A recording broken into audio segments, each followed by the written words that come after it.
score, because in business and in life, you can't tell if you're winning or falling behind unless you're keeping score and you know where you're falling in the realm of the score, right? So learn to keep score, and keeping score helps you to track. It's not always about comparing yourself to other people, but keeping score helps you to look at where do you want to be and where are you now, and keep the score of how well you're doing, the progress that you're making to get to where it is that you say you want to be in life, right?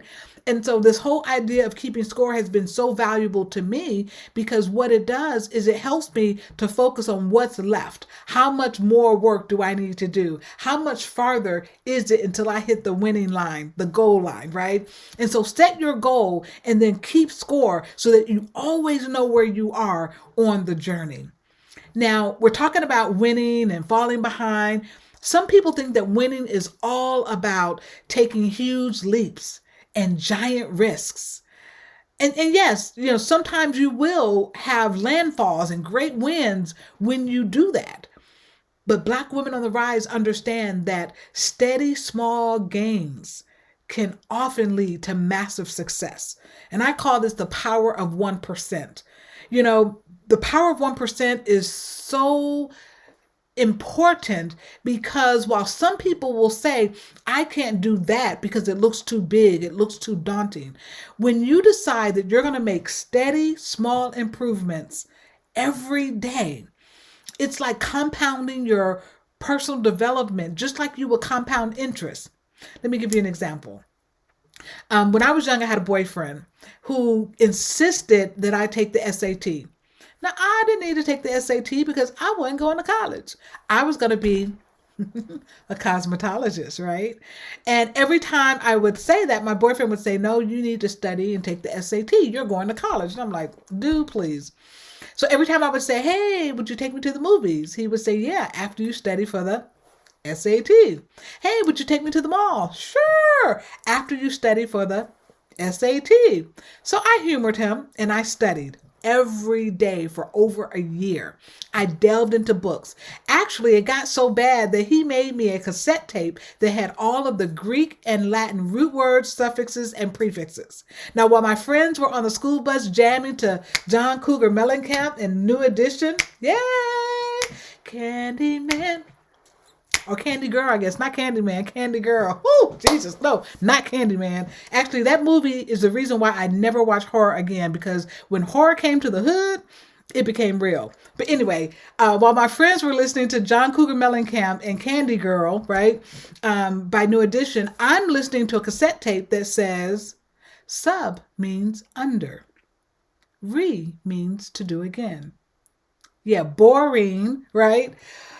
So I'm listening to this tape, and anyway, long story short, it came time to take the SAT. And my boyfriend is like, you need to register, right? And I'm like, okay. He says, but it costs money. And I'm like, okay, let me go tell my mom and dad. I told my mom that I needed to take the SAT. She said, what is that? And I said, the SAT is a test you take to get into college. She was like, girl, you're not going to college? Look, I'm trying to decide, am I going to buy food or am I going to buy some toilet tissue? So I don't have money for an STD test. And I'm like, no, Mom, it's not an STD test. It's an SAT test, right? And so she wouldn't pay for the test. So my boyfriend decided that he would register me. Well, when you register for the SAT, you have to pick schools that you want your score sent to. So I just picked the top 6 schools that I could think of, Harvard, Yale, Columbia, Vanderbilt, WashU, schools like that. I just looked them up, top schools on the web, right, online. And what was interesting is that I also put my local university, and I just thought nothing of it, right? Well, many of you may not know this, but I was actually a high school dropout and eventually came back to school to finish. I was a teen mom. And in order to take care of my daughter, I had this really cool side hustle where I sold blow pops out of my locker. Black women on the rise, right? Even back then. And so I sold blow pops out of my locker. And one day the teacher told me that the principal wanted to see me. And I'm like, who snitched on me? Like somebody has told on me that I'm selling blow pops out of my locker. Don't snitches know they get stitches and end up in what? Ditches. That's right, right? And so I'm really nervous. I'm walking to the principal's office. I'd never been to the principal's office in my life. And so I'm just really nervous. I get there, I open the door, and I can see Mrs. Lowe standing at her desk. And I'm like, this is serious. I open up the door, and then there's a man in the room in a fine blue suit. And I'm like, oh my gosh, they called the school board. This is serious. So I walk in, and just as I walk in, this gentleman has this piece of paper, and he's waving it, and he says, Lethea, I have a near perfect SAT score. Near perfect, did he say? A near perfect SAT score, but yet no application to college. What gives? I'm like, whew. Okay, it's not the school board. I can handle this. Okay. Whew, okay, sir, that's easy. You don't have a college application because I'm not going to college. I'm going to be a cosmetologist, right? So then Mr. Sibley, he says, he looks at my principal. He's like, is she serious? And then he says, okay, wait. What if we give you a full ride to go to school? And I'm like, sir, I don't know you. I'm not getting in a car and riding with you anywhere. I actually said that. He said, no. What if we give you a full ride scholarship? So then I realized what a scholarship was. And I said, you know what? I will take it. And I share this with you because not only did I go on to get a full, scholarship to attend college, I got my undergraduate degree in computer science and math. I went on to get a master's in leadership, an honorary doctorate in divinity, working on my earned doctorate in Christian entrepreneurship. And I'm no dumb chick. I married that handsome hunk of chocolate that insisted that I take the SAT. But I share that with you because every day I got just a little bit better. Every day I studied for the SAT. And eventually all of those small gains led up to massive success. And I am where I am because of the lesson that I learned about steady plodding, making steps every day to be better. You see, every day I wake up and I ask myself, Lethea, have you done your best today? Right? And, or can you do your best today? And I'm like, yes, I'm going to do my best today. And before I go to sleep, I ask myself, have you done your best today? And the answer is often yes, but then I say, can you do better tomorrow? And the answer is always yes. So getting up every day and working just a little bit harder to be better than I was yesterday is something that has been ingrained in me. So every time I give a speech, I'm always, how can I be better? Every time I get a new client, I'm always asking, how can I work with them and be better, get better results? Black women on the rise, they never settle for the status quo. They never give up in spite of how hard it gets. And so they're always pressing forward, trying to be the next best version of themselves because they realize that their competition really isn't out there. Their competition is in here. And so as you think about, where you are and what it is that you want to do in life as a Black woman on the rise, I want you to learn to become obsessed with your purpose. Determine, really what it is that you want. Like determine what you really want in life. When my mother passed away, that's one of the things that I really had to wrestle with. Like really, what do I want? And I spent months sitting and reflecting on what it is that I really wanted in life. So when you get clear about what you want, I want you to then decide who you want to become. What kind of mother, what kind of friend, what kind of wife, what kind of expert, coach, or whatever. Decide who you want to become. And then get busy becoming it. But also I want you to then declare the difference that you will make in this world. And so when you really understand what you want, you decide who you want to become, and then you declare the difference that you are going to make in the world. What I've come to learn about that type of certainty and that kind of clarity is that clarity breeds confidence and speed. You will begin to see the heavens and the earth and the whole world rearranged to give you the things you need to become everything that you're called to be when you get clarity and when you begin to have what we call definiteness of purpose and you become obsessed with understanding why you're here and why you matter. The whole game changes. There is an imprint within you that you need to understand. When we talk about purpose, Black women on the rise understand that there is an imprint within them, and that they must learn to listen to it. That imprint is the whisper that tells you, what to do when you're confused. It's that whisper that tells you to do that thing that other people say is impossible. It's the nudge that you feel to step up and to press forward and to lean in at that moment when you most want to quit. It's the rumble in your spirit to be bold and courageous when other people remain crippled by their fears. Black women on the rise are committed and are impassioned by their purpose, and they understand the need to leverage and to tap into the imprint that's on the inside of them.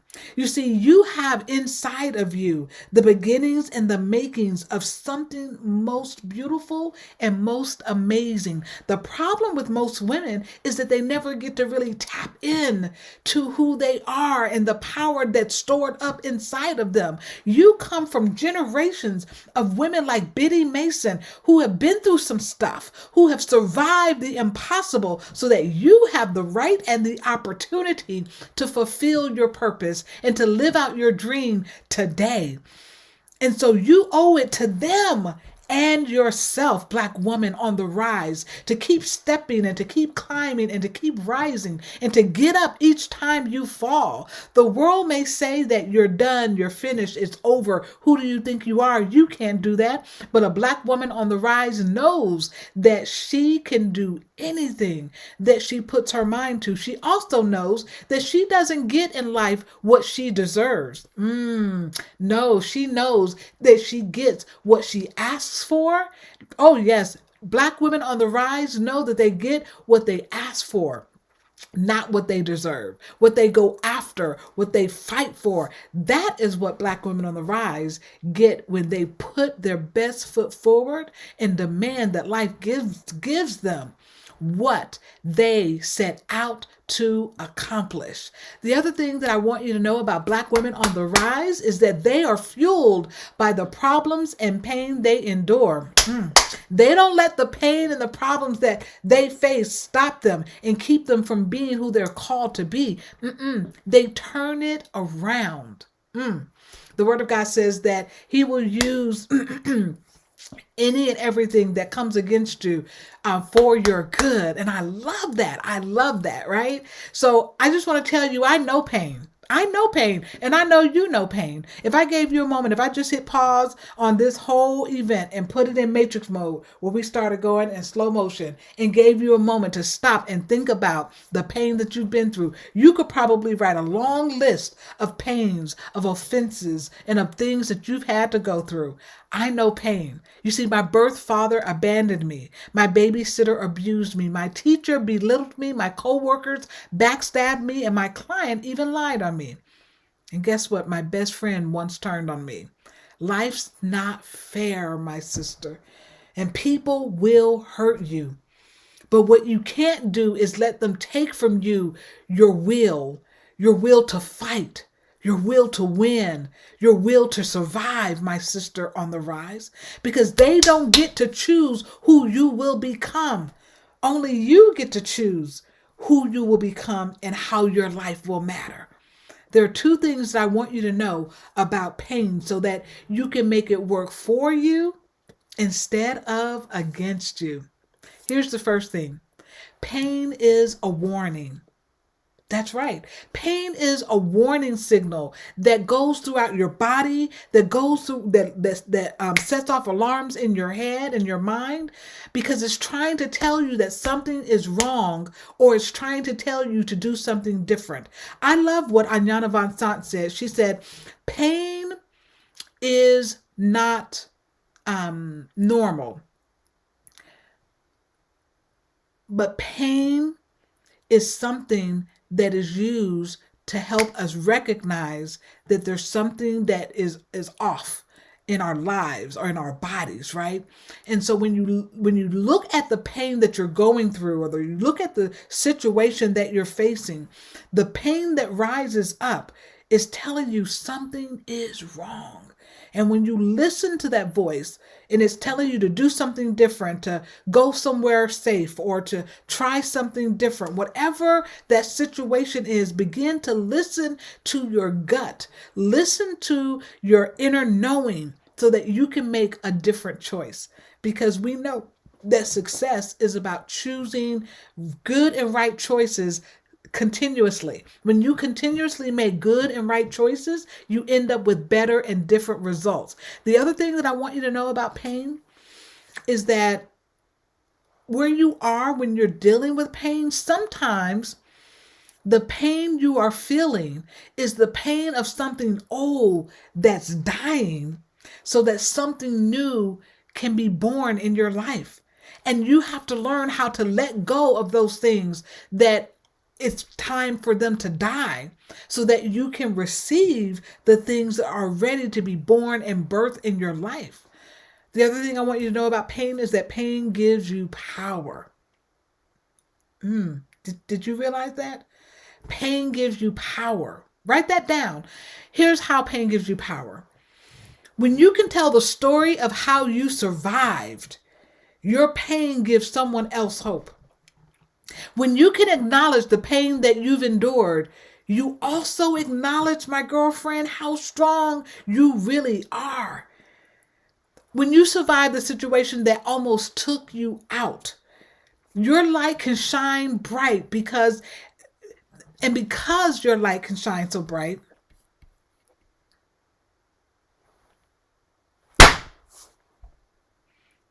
when you survive the situation that almost took you out, your light can shine bright. And because of it, others can find their way out of the dark.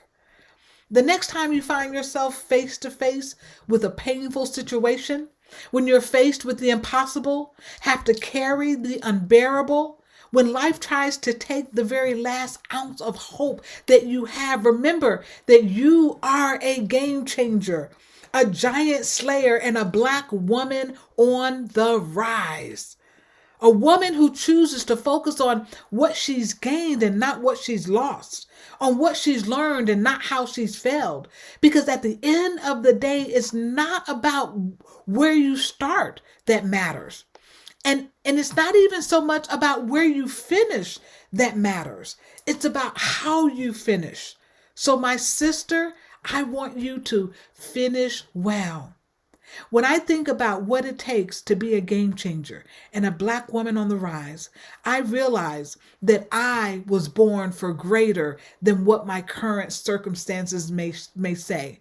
I'll never forget my mom, who's the first game changer that I ever met. My mom, who dropped out of high school and she ran away so that she could have a better life, right? But the life that she ended up with wasn't really that much better when she fled and had to live on the streets in New Jersey. But eventually, right? Eventually she would find herself in a situation where she was being abused and had a terrible relationship that she was in. And I remember one night, and I was probably only like 4 or 5 years old. I remember her bundling me up, putting me in a coat, pulling my drawstrings. And she looked me in the eyes and she said, "Ladybug, you were born for greater than this." I was born for greater. I was born for greater. Those words echoed in my soul. They became part of my DNA, and it's a part of how I'm wired now. But she kept telling me that I was born for greater, and she moved me out of that situation, and we fled in the middle of the night. Now, she would go on and meet my dad, who thought the whole world revolved around her, but life was still hard, right? I remember my parents going to the grocery store every day. And I thought they loved shopping, but it was because we only had enough money to buy food for one day. That was the life that we lived. And some of you right now are facing some of the biggest challenges that you've ever faced, whether it's personally or whether it's in your business. But what I've learned is that game changers, giant slayers, and Black women on the rise, they don't let their current circumstances dictate who they will become. They don't. My start in life wasn't all that promising. I remember my dad after school on Thursdays and Fridays, he would pile my brothers and I and my mom into his little red pickup truck, and we would scour the neighborhood looking for other people's trash that we could then clean up, polish up, and go to the flea market on Saturday and Sunday to sell so that we could make a living.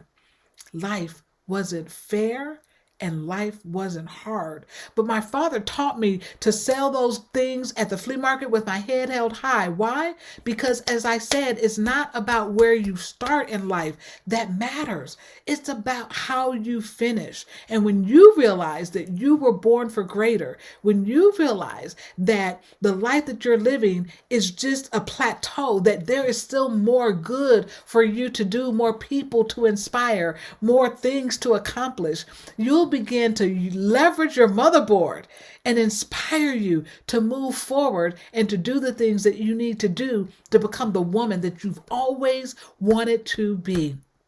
As you think about implementing the concepts that I've shared today, and especially the power of 1%, I want to just bring some mathematics into the equation because I shared with you that I have a computer science degree and I have a math degree, right? So I want you to just think about this. If over the course of a year, you were to focus on being 1% better every day, it could be a game changer for you. It could totally change your life. Because at the end of 1 year, do you know that you would be 37 times better than you were at the beginning of the year? Now, what if your life, what if your health, what if your marriage, what if your business, what if your career were 37 times better than it is right now today? Google realized the power of this 1% principle that I've taught you today, that I want you to learn to leverage in your life and in your business and in your career. You see, Google had this software that they developed, and it was brilliant and amazing, but it wasn't making them much money. And so they made these micro changes by changing the little links in their software to a slightly greener shade of blue. And those changes, those minor, small, little tweaks that they did over time, made them at the end of 1 year over $200 million additional dollars. You see, I used to think that success was reserved for people like the Steve Jobs or the Venus Williams of the world. But I've come to learn that Black women on the rise, they have the ability and the opportunity to have the same kind of success, because success really is not a respecter of persons. Regardless of who you are or where you start, you can be a success. And I want you to understand that whether it's in a boardroom or whether it's in the locker room or whether it's in the back room, when you begin to apply the strategies that we've talked about today, about being obsessed with purpose, of learning how to play while you're in pain and perform under pressure, you will begin to create a life that looks like a Black woman on the rise. You will be able to go from where you are to where you really want to be. And every time you stretch yourself and you get to that next level, I want you to level the playing field and start all over. And I want you to then set another goal of what you want to accomplish, because Black women on the rise, they never settle. They're constantly striving and stretching for that next thing that they want to accomplish and that next best version of themselves that they can become. This is not your ordinary, everyday, run-of-the-mill, rah-rah-rah message that says you can do it. No, my message is an impassioned wake-up call for you to rise up, for you to step up, for you to boss up, and to rethink the fundamental assumptions that you have about what it takes for a Black woman to win in life, love, and business. Never forget that you are someone's hero, a giant slayer, and a game changer. You, my sister, are a Black woman on the rise. So be who you are on purpose and without apology. That's right, my super fabulous girlfriend, Black woman on the rise.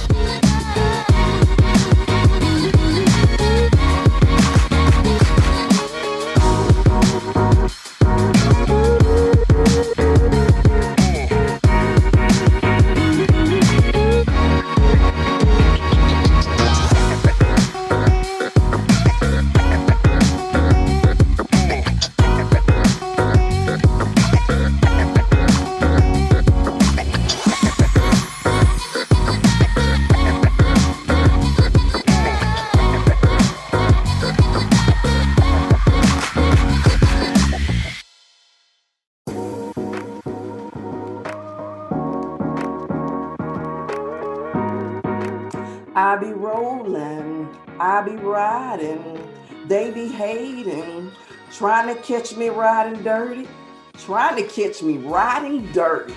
And that's what we're going to be talking about, riding dirty today. But today I would like for you to ride with me, Courtney Lee Smith, your grief and loss coach of the Relationship Service Station.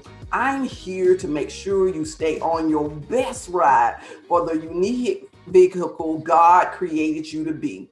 Despite your circumstances and your situations, you are on the road of abundance. Okay, now, ladies, what I want you to do is have a reality check right here in the beginning. And the reality is, we're all riding dirty. Now, if we get that in our mind, we will be able to move through today and understand we all riding dirty. And we don't get caught up in the things of getting caught or what the haters say. And the thing is, I'm letting you know that up front is because today I don't want you to become the secret victim of loss. When we lose a loved one, when we are grieving, a lot of times we're silenced by our fears or shamed by change. But today, we are going to free ourselves. Everybody that wants to be free, you can type in free. We're going to free yourselves from the prison of grief. Grief is not a prison. Grief is something that is a process that flows naturally, that should allow you to be free, that should allow you to move on the road in a healthy and progressive way. But you've created a prison of grief because you don't want to be caught riding dirty. But if we think about the lyrics of the song that we just heard, and I'm going to continue a few of those lyrics, and it's a song that's kind of catchy, but what it was about was how are the cops really serving and protecting us? So the question is, how are you policing your own life? How are you serving and protecting your peace, your freedom, your ability to speak up? And the continuing the lyrics, it says, my music's so loud, I'm swagging, I'm tinted, so it ain't easy to be seen. Music loud and tipping slow, got warrants in every city but Houston. Gotta get to back streets with no regard for the law. We dodge them. But the thing with grief, grief will always catch us riding dirty. And that's the thing. Grief will always catch us riding dirty if we're not controlling our journey. Because if we just riding and rolling and worrying about the haters and worried about being caught dirty instead of focusing on having our best journey and allowing ourselves to be free. Because this is what happens. I'm going to roll through 10 things that help us get free on the grief journey. And we don't worry about the dirtiness of grief then.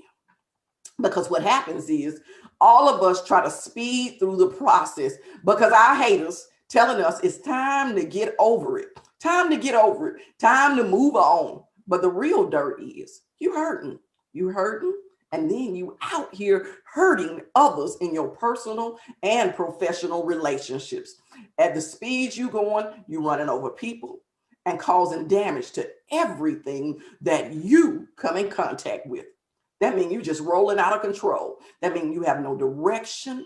You don't understand what your final destination is. Yes, you moving, you rolling, but there is no positive progress. You are just busy. There is no productivity going on in the rolling and the riding. So, number one, you need to pull over, get frisked to turn over whatever is attached to you that is illegal. Illegal, what I mean by those mindsets, those beliefs, those opinions, those thoughts, whatever that you are carrying and that you have become addicted to that is no longer a part of this journey. Allow all that illegal stuff, allow yourself to be searched by God. Allow yourself to be frisked so that you can release those things that are not a part of your new journey. That's number one. Pull over, get frisked. Number two, give yourself time and lockdown. Lockdown. Take a moment, sit yourself still, get behind the word. And I'm not talking in prison. That's why I say get behind the word, allow the word to set you free, to break some routines and some roles that are not a part of your new journey. So if you've lost, like for me, my personal loss was I lost my spouse. So I was no longer a wife. So I had to release the role of wife. I didn't need to jump in and play somebody else's wife. I didn't need to jump in and play father to my kids either and take on two new roles. So be careful on this journey that you're not taking on additional roles that are not called on you, that you can release what you had and make new routines, because that's the part of the grief journey. It should change us. Grief should grow us. The ride should be different, because God is taking us someplace else with new passengers now to go on the journey with us. So make sure that we are being a part of that newness that God has given us. Now, 3, very, very key on this journey. Call your advocate.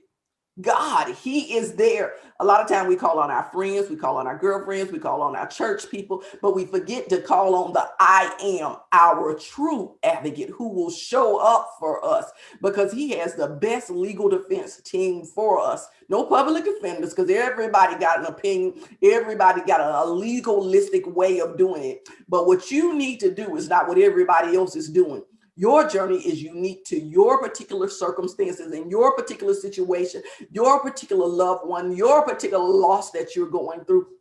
So now I told you about losing my husband on the journey and how I had to give up some roles and some routines. But then on this same journey, I actually had to deal with a career shift, a career change, because my health changed. And see, I needed the advocate to step in for me so I could understand, I could let go of that, because there were some other skills and some other things that God had given me. So are you. When God steps in and he gives you a new sentence, a new direction, a new assignment, are you able to run with it? Because are you able to let go of the things that you used to be, to carry on to what you are now? And that's key. The used to be, the good old days, all of those things were great. But where is it that you need to be right now in this season at this time? So let's go back over the first 3. Was pull over, get frisked. Number 2, give yourself time in lockdown. Number 3, call your advocate, call on Jesus. And number 4, admit your guilt. What are you guilty of on this grief journey? Are you guilty of being shamed? Are you guilty of having regrets? What is your guilt? But admit your guilt, because when you admit your guilt, the truth will set you free. Talk about how you are feeling. So today, I'm asking you, how are you feeling? Don't tell me I'm good. Don't tell me everything is okay. Put it in there. How are you feeling? What are you dealing with? Talk about it. Talk about your emotions. And when you talk about them, it will give you a way to vent and get it out. Have a true emotion. Have a true feeling. Talk about it. Now, so that's one thing when we riding dirty, we speaking. But now, if you remember the lyrics, it said it. My music is up so loud. And they said it twice in those lyrics. So it's because you got so much noise coming at you. Family, friends, frenemies, well wishers, even some hell wishers loud up in your space, giving you entertainment. And I said entertainment. They're giving you entertainment because it's what they want. It's the space they need you to be in. It's entertainment. So on this journey, number 5, block unsolicited advice. Make sure you are blocking unsolicited advice, all the loud noise, all the entertainment, all the people who are telling you what you should be doing and what you should not be doing. Block the unsolicited advice. Number 6, get you some godly advice and instructions from certified GPSs that can identify where you are and create a map to get you to a better place each day. Each day, I'm not talking about so far in the future, but somebody who can set you a map so that each day you can have your desired outcome and reach each destination for each day. Not your final destination, but the little destinies in between so you can enjoy each day. Now, personally, this is me. I believe your inner voice should be your best friend. And I start off talking to myself every day, and it says, my today. This is what I proclaim over my everyday. My today is better than yesterday. because yesterday is gone. So today needs to be better than that. That's my proclamation, my declaration, my affirmation for my life. As my best friend of myself, I declare it, I choose it, and I'm intentional about that word that I speak over myself. So I want you to be that inner voice, your best friend. Type something here in the chat. Tell me what it is that you can speak to yourself as your best friend. What do you need to help yourself today so you can have a better today than yesterday? What is the word that you need to give yourself? An encouraging message. Change the voice of your inner voice. Your inner voice should be your friend, not your foe. So make sure that we get on that same page together, that your inner voice is talking to you, ladies. Your inner voice is giving you that first initial power and push of today. Be intentional about that word. Be on assignment about that word. And number 8 is tune out the days. They be hating and they be trying. Let them hate, let them try, but do not get into that. So tune out the days and tune into those sent with instructions, because God never leaves you alone. You're never going through something alone. You never have to do it alone. You never have to be alone. God has a community and a circle of people that he wants you to connect with. He got instructions to prosper and get you back in alignment. So get with your healing circle. Be very in tune to the people who are your healing circle that you're supposed to be connected with. So that's number 8. And then we keep on through these lyrics. It talks about we're riding around with illegal tent because you don't want anyone to see your pain. Out here swagging, flossing, trying to be strong for everybody.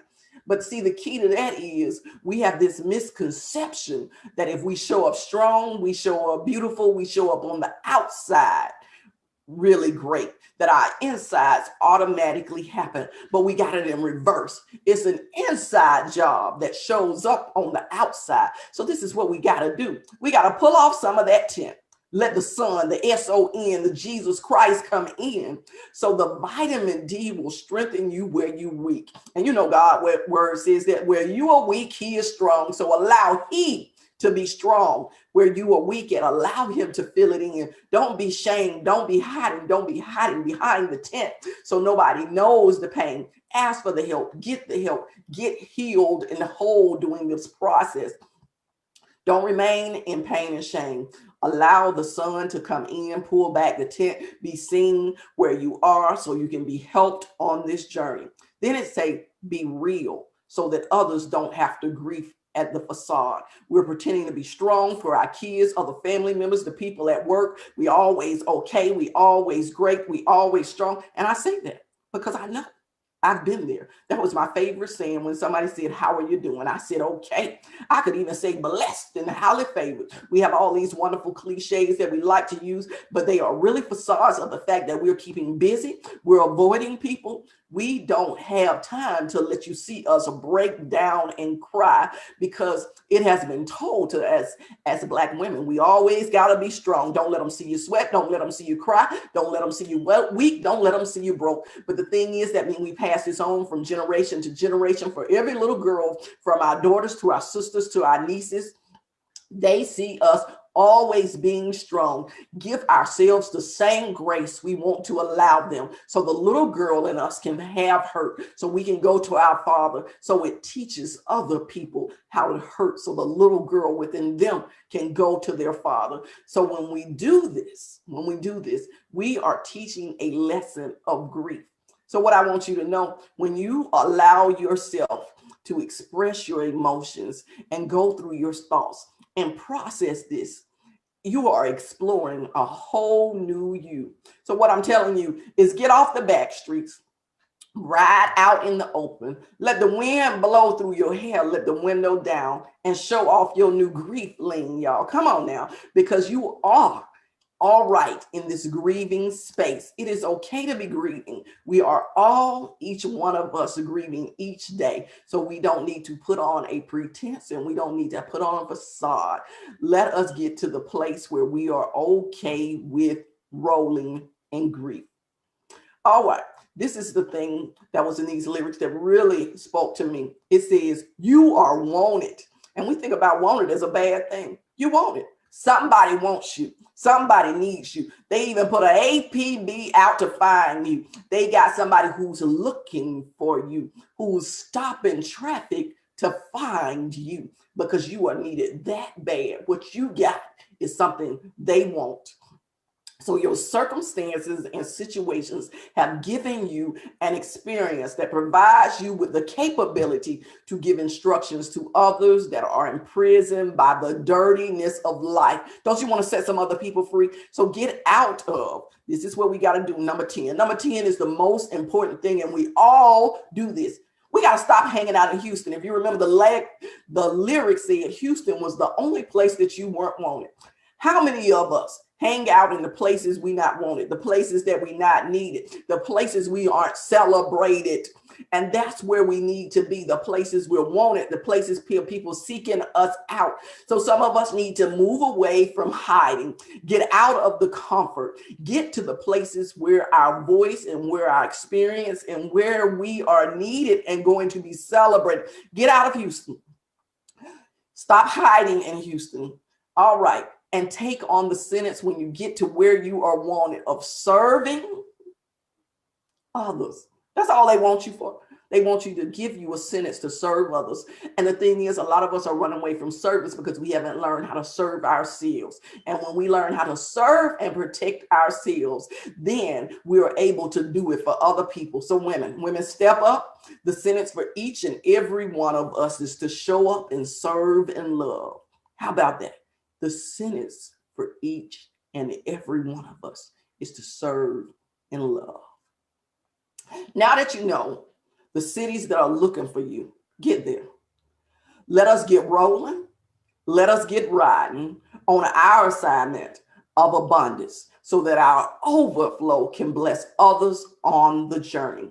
Know what your assignment is. Know that you have abundance. Know that your overflow is waiting to touch other people. So I encourage you to get rolling, to get riding. Don't worry about the haters. Don't worry about the dirt that they trying to throw on you. So when you see the blue lights, you are willing to pull over because there is nothing that will be in you that they can use against you because you have already allowed God to search you and use you. So in the end, what I want you to do, if you want to continue this conversation with me, I want you to text silence, SILENCE.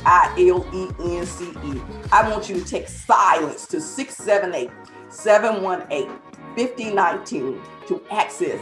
I give up the right to be silent. I want every one of you all to give up the right to be silenced.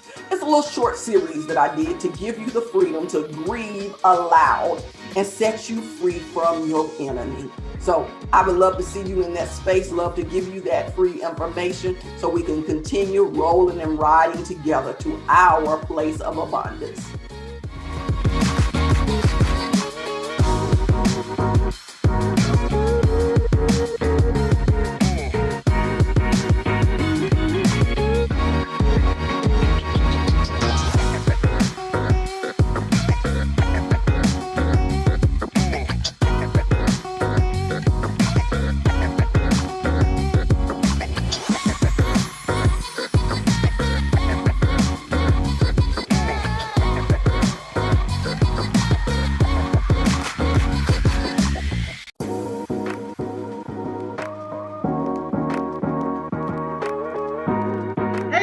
It's Renee, your spiritual clinical counselor and board certified sex therapist. Yes, and I am here to talk to y'all about the secret of being a satisfied Black woman.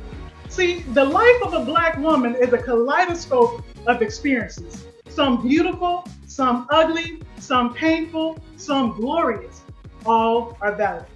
However, oftentimes the journey to becoming a satisfied Black woman is riddled with obstacles and programming that has us doubting ourselves. But I'm here to let you know that being a satisfied Black woman is our birthright. Now, what does it mean to be satisfied? To be pleased, at ease, content, happy. To be in a place of satisfaction with one's life, to appreciate every loss, lesson, triumph, and experience. To be in flow. Grateful with what was, what is, and for what will be. A place of allowing, if you will. A place where a small smile plays on your lips as if you have a secret.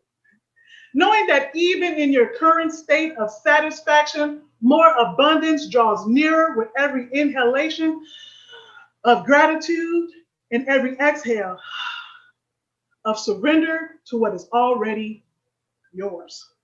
This place is so rich, so decadent, so yummy, so seductive, so pleasurable. And I want you to join me in this state of satisfaction. See, but the secret to being a satisfied Black woman is that there is no secret, but a remembering, a knowing, a homecoming to who you've always been. Let me break it down to you. Now, I like acronyms, so that's how we're going to do this. SECRET. Secret. S. Surrendering to the knowledge that everything you want and need springs from your ability to nurture your damn self. Now we already know that as a Black woman, we are specifically equipped to support, help, nurture any and every damn body. That nations have been built on our backs, that elections have been won by our vote, that men have been saved by our voices. When we show up, we show out. That is the nature of a Black woman. There is no bigger boss than a Black woman who has made up her mind, made a decision, a commitment to do something. There is no one more driven, more focused, more willing to sacrifice to get shit done. However, when it comes to Black women channeling that energy into themselves, there's a blockage.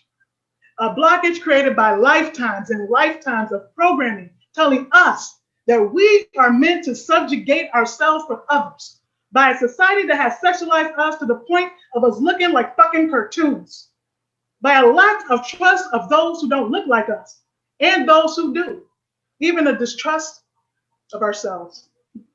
So when I say that the process starts with a nurturing of our damn self, that is exactly what I mean.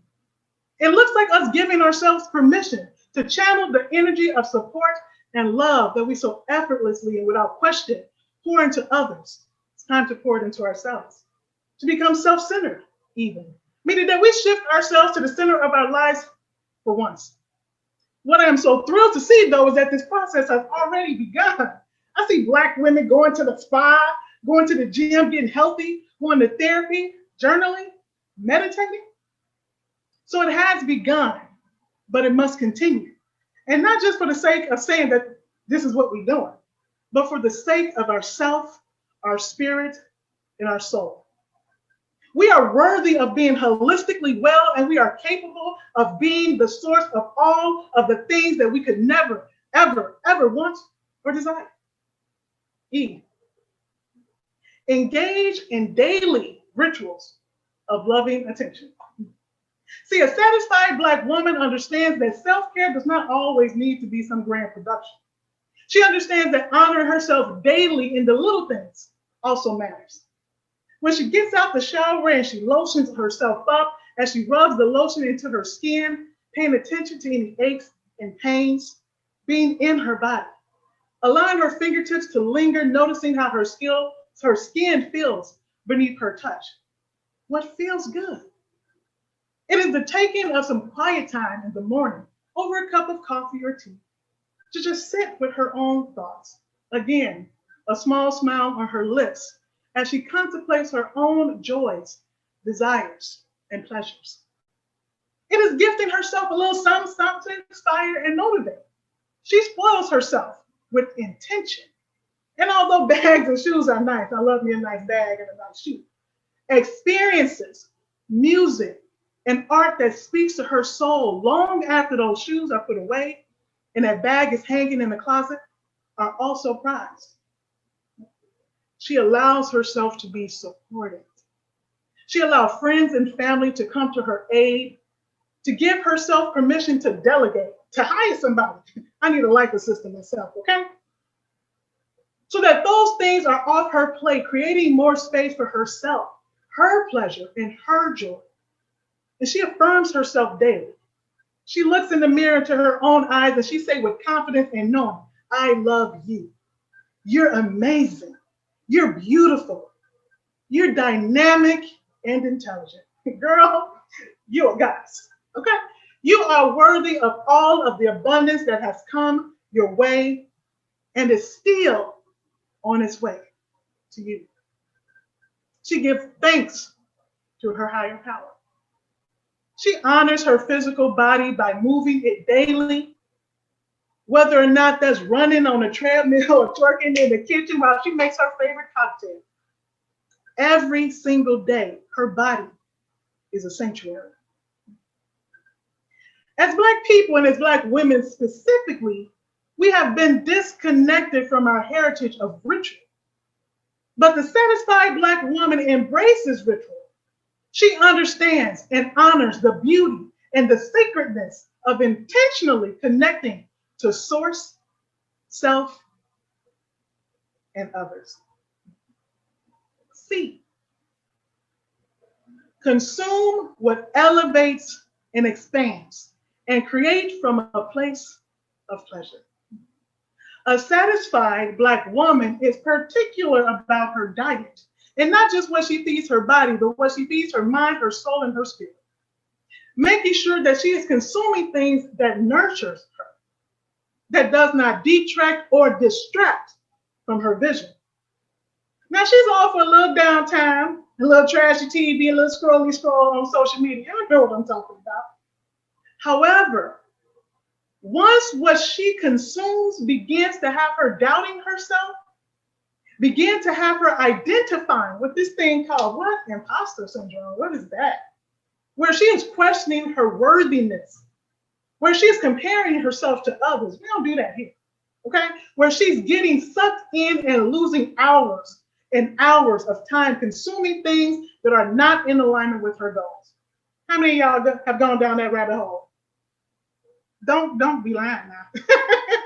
Then it's time for her to do a self-check and decide whether or not it's time to clean up that diet. And when it comes to creating from a place of pleasure, let me set the scene for y'all. Have you noticed that when you are in a good mood, you in the kitchen, right? You got your music playing, got your glass of wine on the counter, you up in there making magic, right? And whatever you cook, it comes out that oven and it tastes like the damn heavens have rained down on your pots and pans. Yes? That is because in that moment, you have created that meal from a place of pleasure. Now think about this though. When you get home from work, right? You've been there all day, you've been arguing with your coworkers, your boss get on your nerve, you're tired as hell. The kitchen a hot mess, nobody cleaned up. Those kids, they ain't did their homework. And you got to throw something together. You get in the kitchen and you got a whole attitude, feet sore and everything. Yes.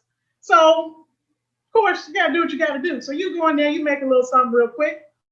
And although it might still be good, it might be edible, it is not the same as when you make that meal from a place of joy and pleasure. Those two dishes, they're just not the same. Now, the same thing goes for any type of business endeavor, any type of passion project. When you are creating from a place of pleasure, from a place of joy, whatever you create will be a reflection of that joy and that pleasure that you're embodying.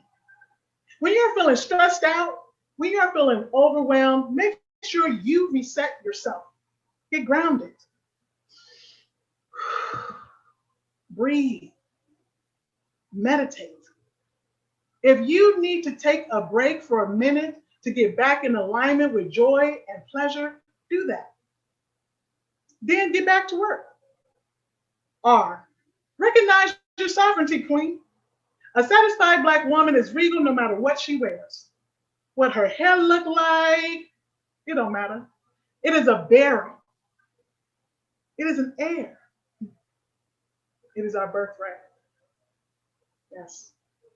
She knows that she is the mother of nations, the queen of kingdoms. And although her history might have been lost, her DNA does not lie. She is the prototype of which everyone else tries to model and replicate, but duplicate, they cannot.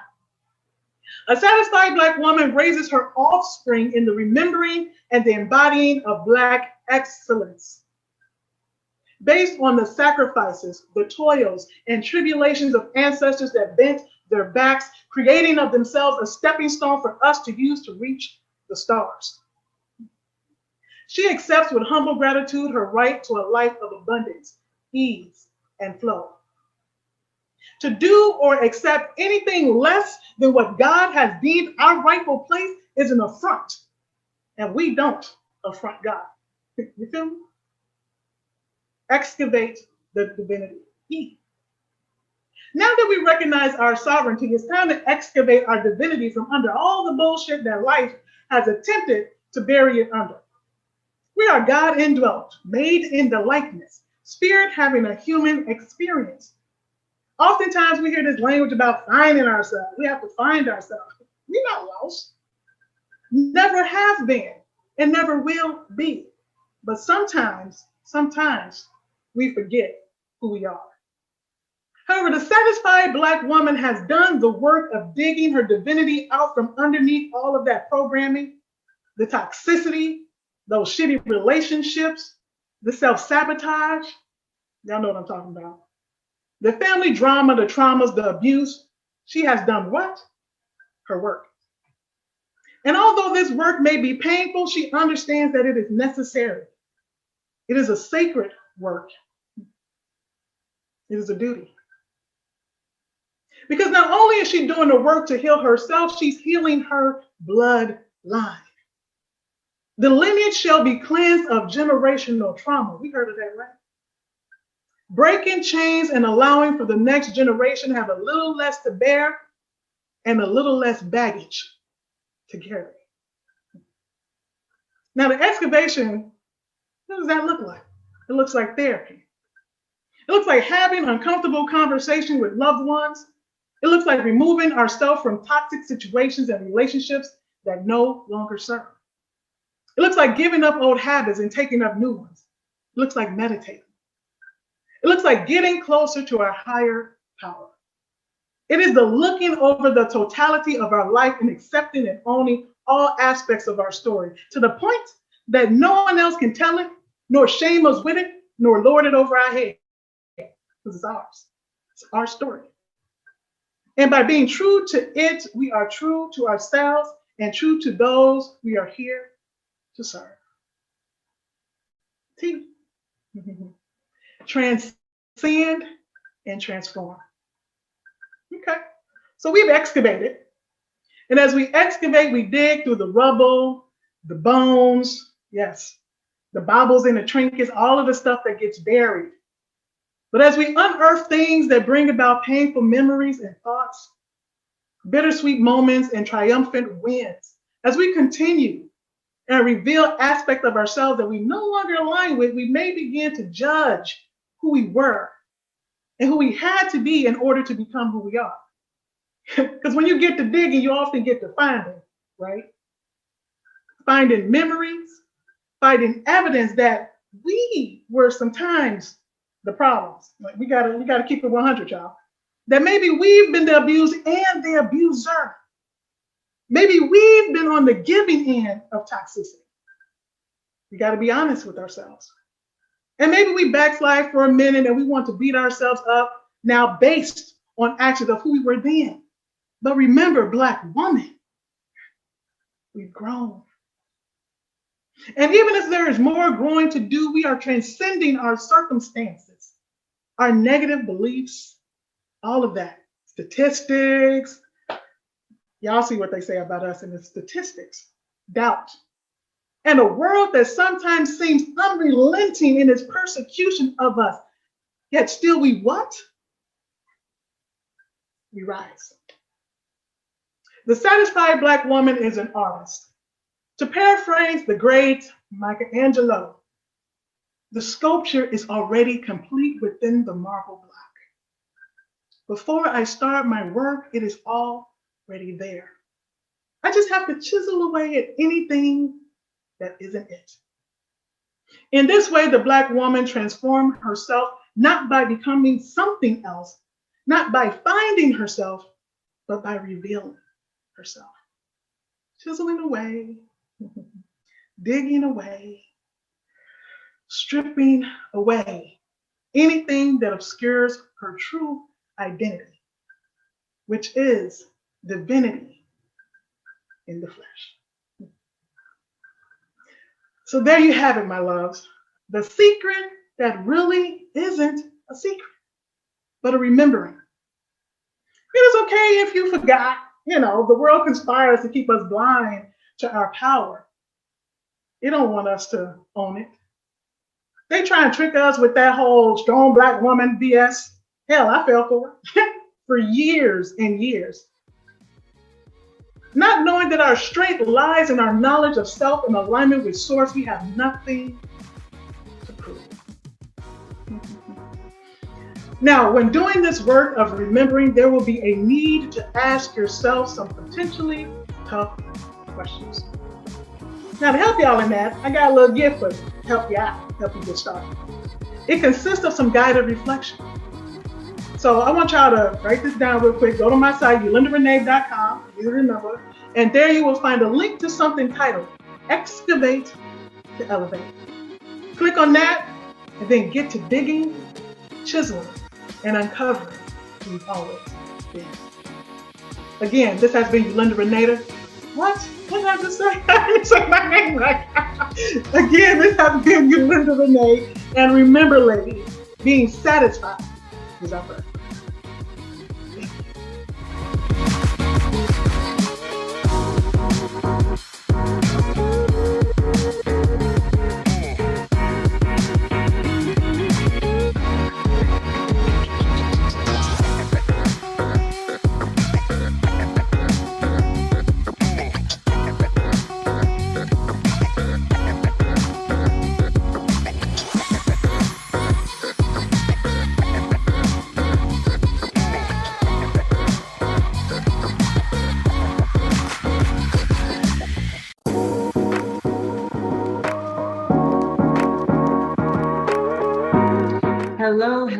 Hello, everyone.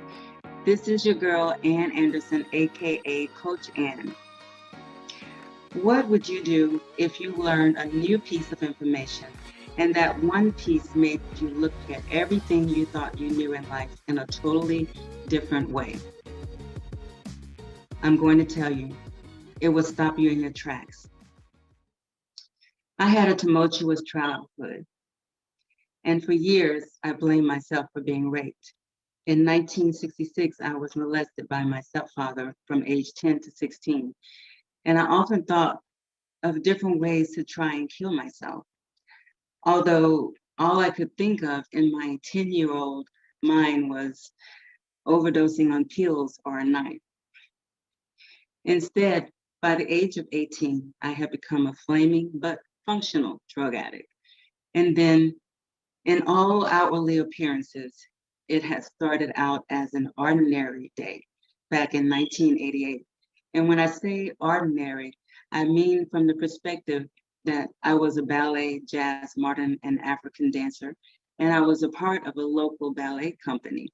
So we often did performances locally in the city, and that day was no different. Although in my haste to get home that particular day, I accidentally brought home the African skirt I had borrowed to perform in with me.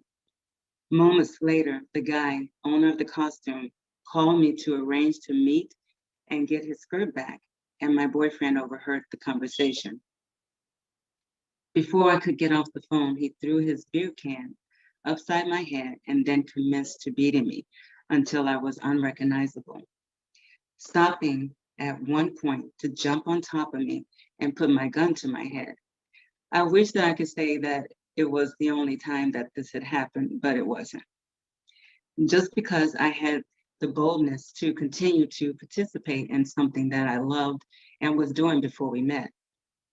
No one knew that domestic violence was my life. I used to be one of those women who said I would never let a man put his hands on me, like some of you are probably saying right now. I was the one who jumped in front of my stepfather to protect my mother when I thought that he was about to hit her at 10 years old. He was 6'4" and about 250 pounds. I was 5'2" and around 127 pounds, sitting on top of me, choking me, and threatening to kill me and dump me in the lake where no one would ever find my body. All I could see was my life flashing before my eyes and the pain on my mother's face and what this kind of news would do to my family, not believing that they didn't know that I was going through this. You see, I had this crazy 3 times rule, like the baseball players, 3 strikes and you're out. And this was the 3rd time. I begged God to save me this one last time. And if he did, I would be out of there for real. And he let me go. For the next 6 months, I planned my escape strategy and I have never looked back. I had to stop the lie. And that's when resilience became my story.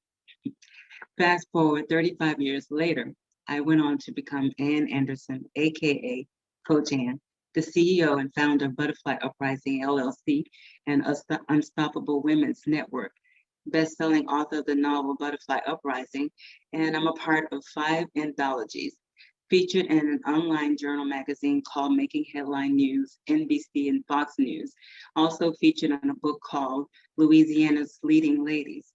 I'm a speaker and certified transformational life coach. And now I help women change their lives from head to toe, inside and out, by letting go of their fears and their past using simple techniques that have powerful results so that you can break free from your self-critical thinking, control your thoughts and feelings, master your emotions, achieve your ideal body, build lasting, healthy relationships, find the confidence to reach your highest potential, design the breathtaking life of your dreams, and to maximize all of your life experiences to become unstoppable. So I'm going to share with you what resilience is and how you can develop it in your life, how to bounce back from fear and shame, and how you can start to use fear as fuel to reach your highest potential in life and to create the breathtaking life of your dreams, which is your birthright. Let's dive into it. So, what is resilience? I like to define resilience as your bounce back muscle, your ability to bounce back when you are the most stressed, uncomfortable, or under the most pressure. Another way of saying it is resilience is that effable quality that allows some people to be knocked down in life and come back stronger than ever, rather than letting failure or disappointment or anything else overcome them and drain their resolve and find a way to rise from the ashes. Think about it this way. Have you ever gone through something yourself that just knocked you off your feet, just took the winds out of your sails? And then, do you know someone else? Have you seen other people, some other person go through something similar and they seem to be completely unfazed by it? The difference there is resilience. So you have to develop resilience before you actually need it. Now, there is a perception out there that resilience, you either have it or you don't. And according to my research, people are not born resilient. Each individual can build up their resiliency in their everyday lives and careers over time. It is a skill set. It can be learned just like any other skill set. Just like you would go to the gym to build and maintain muscle, you can build resilience in the same way. You have to exercise that muscle often, right? So the bigger the challenges you face, the more resilient you become. And let's face it, life gives us plenty of opportunity to practice. So my story might not be your story, but we all have a story. You might not know what it feels like to have your innocence stolen from you at 10 years old, to be a young divorced parent, or addicted to drugs, or you may not have ever found yourself in an abusive relationship, with your gun pointed to your head and beaten till you were unrecognizable. But how many of you are just stuck in life stuff? Like the dream that you want to pursue, but you are afraid to put yourself out there and go for it. Or that relationship that you would like to have, but you have been hurt so many times now that you are petrified thinking about dating. Or you are in a relationship and you know that it is not going anywhere, but you're afraid to leave. What keeps you stuck is the fear and shame. Fear, which you may perceive as a threat of harm, real or imagined, will paralyze you. And then shame is an emotion that will drive you to hide or deny your feelings. In the same moments, you might feel humiliated, exposed and small, and unable to look another person straight in the eye. But the good news is, the beautiful thing is that you all have the capacity to deal with and to recover from adversity. You can bounce back. Resilience can be your reality. It's not just for me, but it's for you too. So how do you bounce back from fear and shame? Fear, we know the acronym is false evidence appearing real. So you can redefine fear. Make it your friend instead of your enemy. You can use it to push you forward towards your goals. So whatever story you choose to tell yourself about fear is going to be true to you. So instead of making your story around fear negative, you can make it positive. Number 2, ask yourself, what has fear cost you? What has it cost you living in fear? I lived in fear for a long time, but at some point, you have to take an honest look at yourself and get truthful about what you see. I didn't speak up for myself for over 20 years. I used drugs instead to bury my pain, fear, shame, and my guilt. 20 plus years of not living, but barely existing, being suicidal. It cost me 6 years of being raped by my stepfather, having no self-esteem, feeling like damaged goods, like I was not enough. I felt unworthy, unwanted, unloved, alone, and empty on the inside. Eventually, I realized that I had to shift my mindset around fear, because the story I was telling myself around fear was that I was afraid or I didn't have the courage to get out. But that wasn't true. Because in order to have courage, you have to be afraid. Being afraid and having courage goes hand in hand. So remember, any story that you make up is going to be true to you. I was bound by my story for a very long time. Now, though, I'm always designing a new story around fear where I win. The third thing is, fear is not an excuse to not do something. You want to recognize fear or shame or both, but don't let it stop you. Tell your fears that you will keep moving forward toward your goals. All of my best lessons did not come wrapped in a pretty bow. It was tough and rough, almost unbearable. But I've learned that everything that you want is on the other side of your comfort zone, and it's worth it. So ways to make fear your fuel. Know that, like Lisa Nichols says, that the pen is always in your hands, so you can design and change your reality.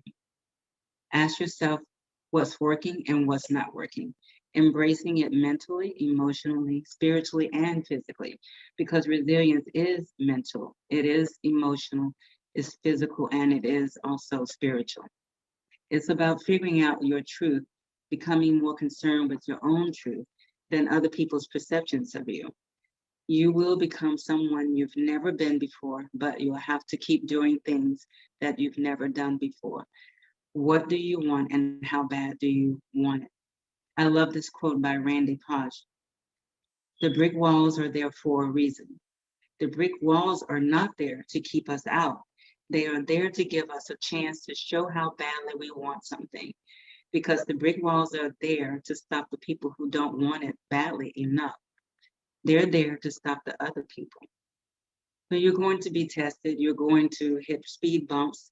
You're going to fall flat on your face. You may even run into brick walls that you can't see past. But like Randy says, those brick walls are not there to stop you. They are there to show you how bad you want it and allow you to overcome your struggles while others give up. So number 2, you want to fall madly in love with you. Make time for self-care to get to know yourself. Do what you want and don't justify it. Say no and don't feel bad or guilty for it. Stop doing things to please others if it makes you feel miserable. Be you unapologetically, because you can't give your best if you aren't your best, which is the authentic you. Number 3, you want to know that you are enough. Just the way you are. You woke up enough. You were born enough. You are enough. And the 4th thing is, life is your greatest teachers, your greatest lessons. The next time you question your strength, remember you are courageous, you are strong enough, and yes, that you are also resilient. And the 5th way to make fear your fuel is to not be afraid of the spotlight. Don't dim your light, which is just the fear of being seen, the fear of being rejected, which disables women from showing up authentically when you are not in control of the outcome. And also, like Lisa says, to let other people see your greatness, inspire those around you to be better men and women.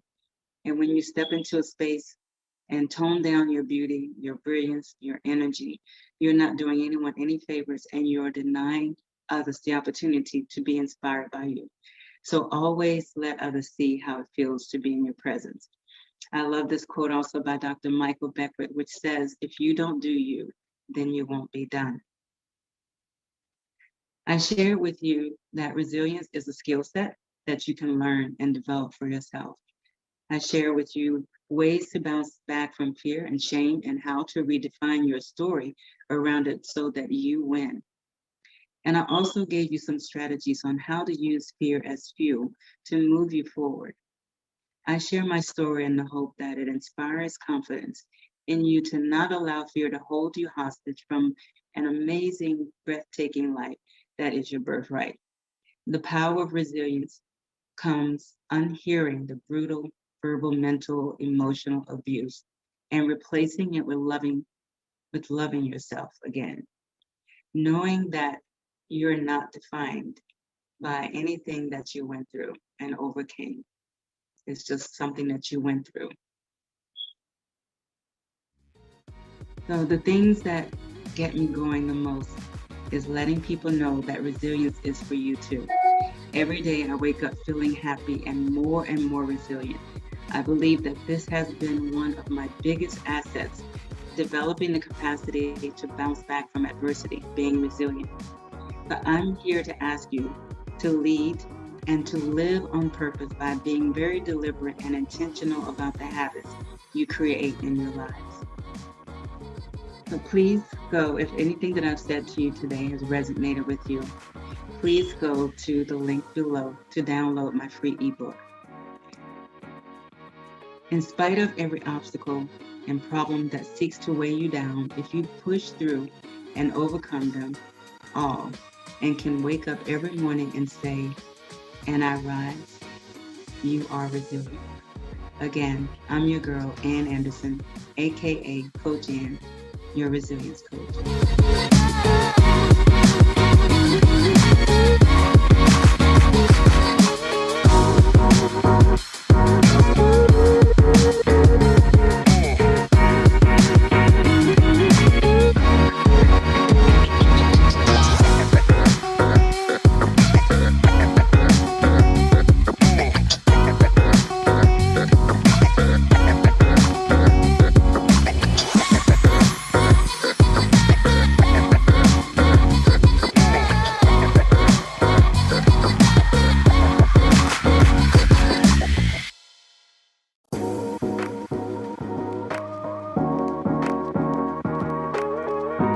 Well, welcome to Black Woman Confidential, Secrets of a Black Woman on the Rise. Moving on up, yay, moving on up. Well, hey, I'm excited to be sharing with you something, pulling some tricks out of my bag on today. letting the cat out the bag. Let me go ahead and get my slide deck. Should be coming up on your screen. In this very moment, we're going to jump right into it because we ain't going to waste no time. 3 mistakes powerful women make in dating and relationships that keep them single.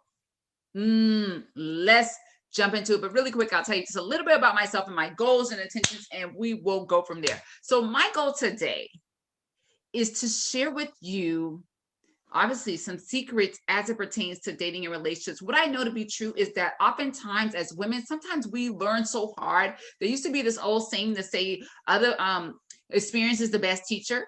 But what I know to be true is that other people's experience is the best teacher. And if you can learn from other people mistakes, why do you need to go make your own? Like, who does that? Like, nobody has time. So it's my goal to teach you today from my mistakes, my journey of how I went from a decade and a half of dead-end deadbeat relationships and manifesting something different through sharing with you some of the secrets of things that women do that keep them stuck and how you can avoid them. So you may say, girl, who is this random, like, who you be on these streets? So my name is Jo Bullock. I'm a best-selling author. I have over 20 years of first-hand experience with dating and relationships, nearly 10 years of showing women how to transform their lives and transform their relationships, and just not women, just people of faith. That's what I specialize in. And after 15 years of attracting unhealthy love, dead-end relationships, within 6 months, I was able to attract the love of my life. I'm the creator of the 7-step process of Ready for Marriage, and have had the opportunities to be featured in blogs and magazines, including Back magazine and some of the top leading radio stations in the nation. So let's get to it. Just some features there. Let me tell you, I discovered this the hard way. As I was telling you, I just had to learn on my own. I had to kind of go through from trial and error and get the lesson the hard way. But I want to show you a cheat way, right? I'm going to show you how to cheat off of me. What is the hard way? This is kind of getting into some of the things too. Some of the things. So hopefully you got your pen and your paper. Get your pen and your paper. First thing, giving a man everything you think he wants doesn't work. Let me say it again for the people in the back. Giving a man everything he wants does not work, because oftentimes after he gets what he wants, because he is a predator, right? And he's chasing the prey. And once he gets the prey, he eats the prey, and he probably go take a poop and he's done, right? Now, I'm going to get so graphic on you, but this is a confidential conversation, right? Okay, I just thought I can keep it real. So when we do that, a lot of times we get the reverse effect that we're looking for. Rather than the man coming closer and wanting more of us, they kind of can see us more as disposable and maybe seeing, let me see what else is out there to explore. And a lot of times when this happens, you catered to him, you did this, you're giving all this emotional support, you're giving all that, and it doesn't work out. You start to question what just happened. The relationship's over. Sometimes men ghost on you and things don't work out. So let's kind of dive deeper behind the layers of why this happens. Well, let me tell you this before I get into the 3 things. Let me tell you this. After doing things totally wrong for a very long time, let me tell you what I learned that don't work. Getting a bunch of random tips and information sometimes is not as beneficial, right? Doing it alone is absolutely the hard way. And the shortest way to success is following a proven process that follows the exact steps that you can replicate. Question.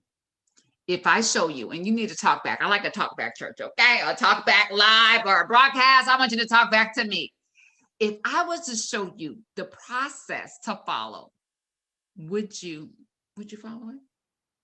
I'm asking for a friend. Blink, blink, right? Let me know. Say, yeah, girl, yeah. Right. I heard this one girl say, tell me, girl, tell me. If you want me to drop the dibs, say, tell me, girl, tell me, and I will drop the dibs for you. So let me know. You want the easy way? who wants the easy way? I can tell you, I'm about to drop it here. Let's go. Number one. Again, I hope you got your pen. The one thing women do that keep him from putting a ring on it: lack confidence. If he wanted, then he should have put a ring on it, right? If he wanted, then he should have put a ring on it. Don't be mad when, right? But sometimes he don't. And it's not what you think. Sometimes this is the issue. And this is a big issue. The lack of confidence, of not believing in who we are. And I have to say this because sometimes our perspective, at least I know it was true for me, my perspective of confidence was so distorted. I thought that my confidence was tied to how cute I was. I thought my confidence was tied to my Coca-Cola track body, you know, which I still got today, thank God, right? But it has nothing to do with all of that. It has nothing to do with all of that. Yes, you can say, oh, well, if you look good on the outside, you feel good on the inside. And yeah, there is some truth to that. But the feeling of looking good or being beautiful is only a fraction of the formula when it comes to being confident.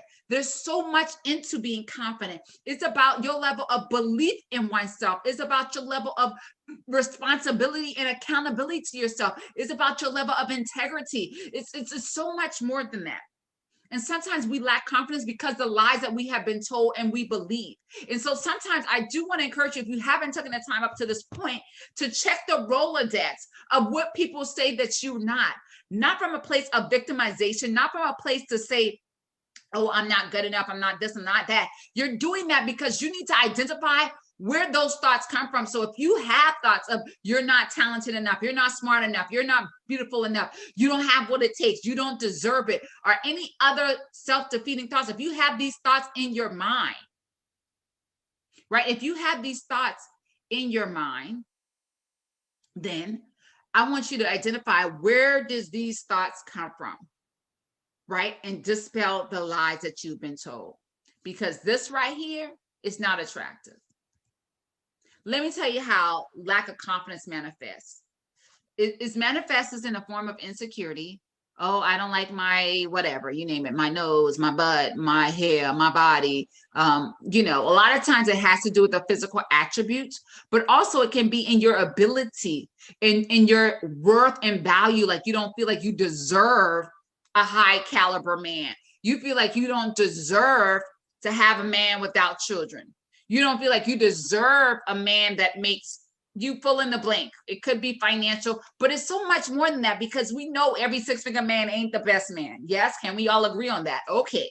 So, but it may be, you may feel like you don't deserve a man that's after the heart of God. You may feel like you may not deserve whatever. We can go down the lanes, but that insecurity, whatever it is, manifests to fear, doubt, and uncertainty, manifests into shame and disrespect. And then it manifests to unhealthy relationships. That's how it works. The insecurity, uncertainty, I don't know what's going to happen. Oh my God, what if this, what if that? Well, if I tell him this about me, then he may not like me. You know, and now if you're not sharing, you're not being transparent, you're being deceitful, right? And granted, we ain't going to give every record of our past mirror and everything. We're not doing that. But I'm just saying we want to have some level of transparency. And as we progress and grow in a relationship, that all manifests to unhealthy relationship. Healthy relationship, you show up, you know who you are, you know you deserve a healthy relationship. You know you deserve that, you know, a man that's rooted and grounded in who he is, a man that has his own identity, right? You're bold about that, about declaring what you want. You're bold and authentic about who you are, not hiding or denying any part of you, knowing that everything that you've been through up to this point has created you to be exactly who you are right now. And because of that, you operate in a certain level of integrity. You operate with respect. You operate with trust. You operate with honesty, because you're not afraid that if somebody finds out something about you, that's going to somehow void you or invalidate you or make you any less, because your past don't determine your present. It don't determine your value and your worth. And then it manifests as healthy relationships.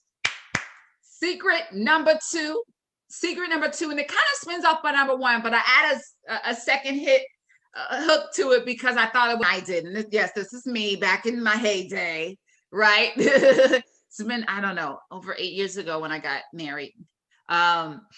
So the one thing I did that really renewed my mind and accelerated my results in dating and relationships, and I believe it will do the same for you. Okay. Shatter fear. I had to give fear like 2 black eyes, because fear was like all up in my business, like trying to be dominating and ruling my life. And I was like, fear, you cannot have rule over me. Right? So many things we fear. Fear of being single forever. Fear of not getting the promotion, not being good enough. Fear of them finding out about your family situation or what have you. And whatever that is and how humiliating it is, it doesn't have to define who you are. So you don't have to have shame and fear around that.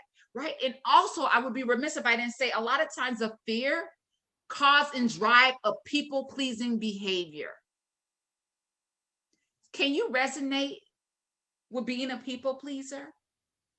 1 hand up, 2 hands up. I would stand up if I would not be at the frame of this camera. I can resonate with being a people pleaser, right? Especially for men trying to, again, give him everything he wants and thinking that that somehow is going to manifest something better. There's a biblical story that always made me think about how this is not the case, right? And how sometimes men don't even know what they want. I think about the Tamar in the Bible, the daughter of King David. And Tamar was out here living her best life, minding her own business. She ain't messing nobody, right? And her brother just fell in love with her. Like, he just was on one. He really was in lust with her. He was infatuated because she was fine as wine, right? She's out here looking like a dime piece. And the queen that she was at the time. She remained a queen until she passed, but she's no longer with us. So, and he wanted some of that, like literally. He was like, yeah, I gotta have it.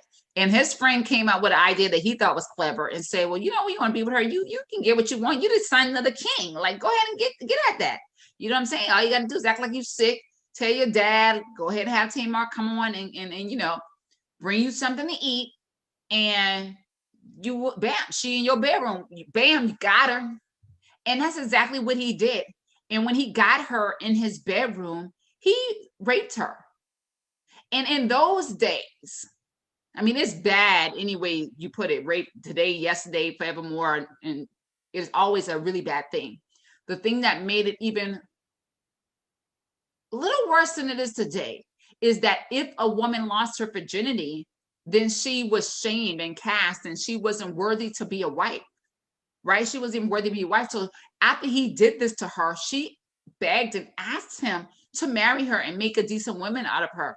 And he refused. Matter of fact, he stopped liking her. He went from, I love my sister so much, I can't even eat, I'm sick, oh my God, I can't even sleep without her. Gets her in the sexual way that he was lusting after her. And then after all of that, he was like, I'm good. Matter of fact, take her away. Get that heifer out of my face. Now, I know I've had a relationship or two, and maybe it wasn't that dramatic, but have you ever given a man everything he wants and then you never seen him again?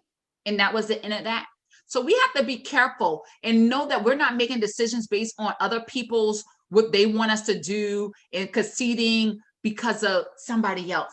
We need to do things because we want to. And we also need to know why we're wanting to do those things. And yes, I'm not going to beat around the mulberry bush. I'm talking particularly around sex. Like if you saying that you want to be a wife, if you're saying that you are, and I believe and I know that you are some man's wife, then why are you giving some Willie, John, and Blow and Pop, whoever else, a piece of the pie? And they haven't put the investment, they haven't earned the time and energy to really be with you in that way.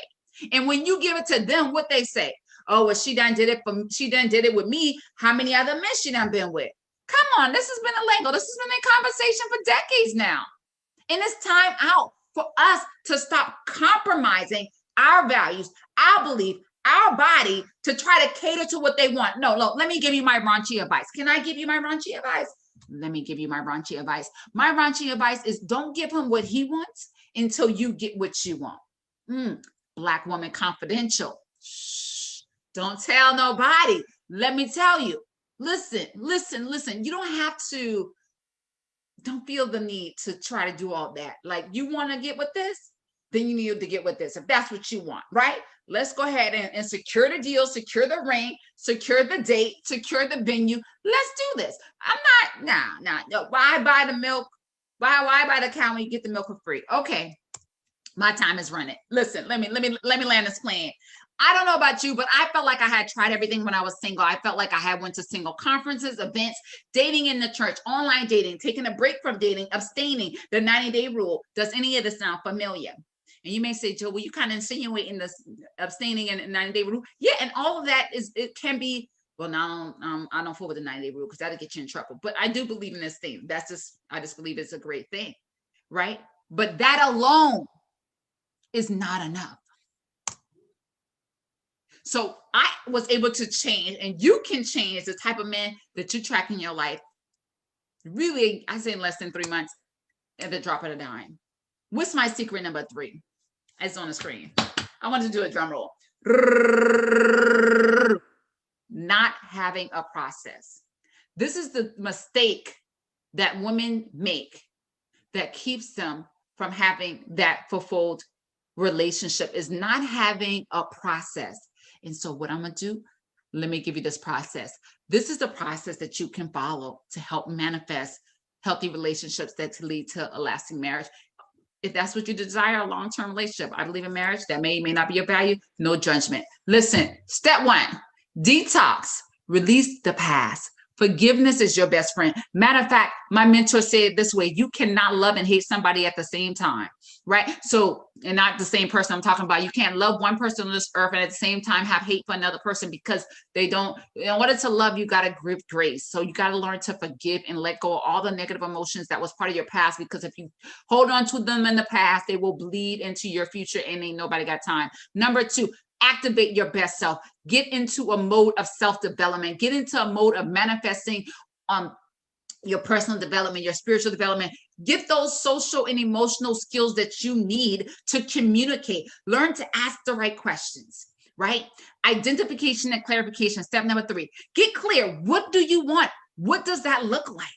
Write it down. I'm a list chick. I believe in a list.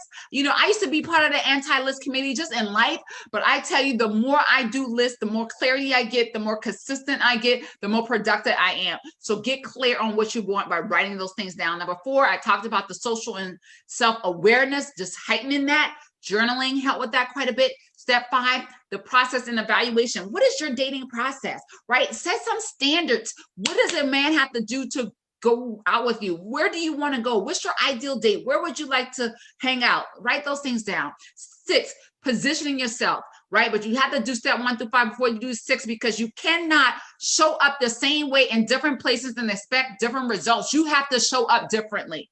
Number 7, be very purposeful and intentional in your dating and your courtship. Listen. I was not that confident chick coming out the door. I was not good at starting conversations and making a meaningful connection with a man. I spent 15 years, that's a decade and a half if I can count, doing it wrong. I wasn't authentic. I didn't know the right questions to ask, but I still was able to attract the love of my life. You are my friend. Hey. Oh, I can't sing, but you know, yada. So my question is, will you be the next success story? Listen, I share with you, well, I kind of mix them up, secrets, mistakes, one and the same. I share with you those 3 things. I talk about why it's so important that you build your confidence, right? Don't make the mistake of being lack of confidence. Have confidence in who you are. Believe in yourself. Know your value. Know your worth. 2, shatter fear. Don't fall into the trap of being a people pleaser. No, you know what you want. Know what it looks like and go after it. And thirdly, but definitely not least, have a process. Go through that process, stick to it, and watch God show up and show out for you. Well, my name is Joe Bullock, and it is at my pleasure.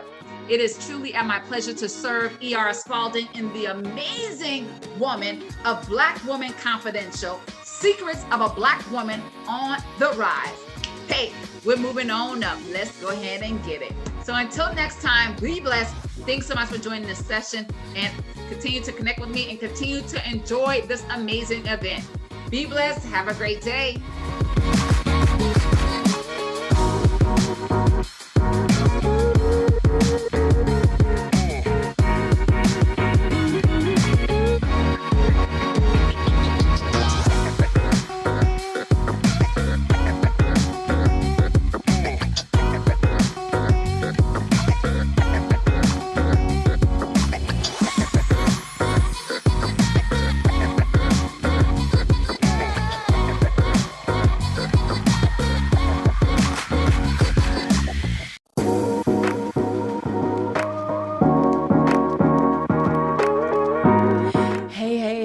It's your girl, Tanya Jorna Scott here, one half of the Upgraders.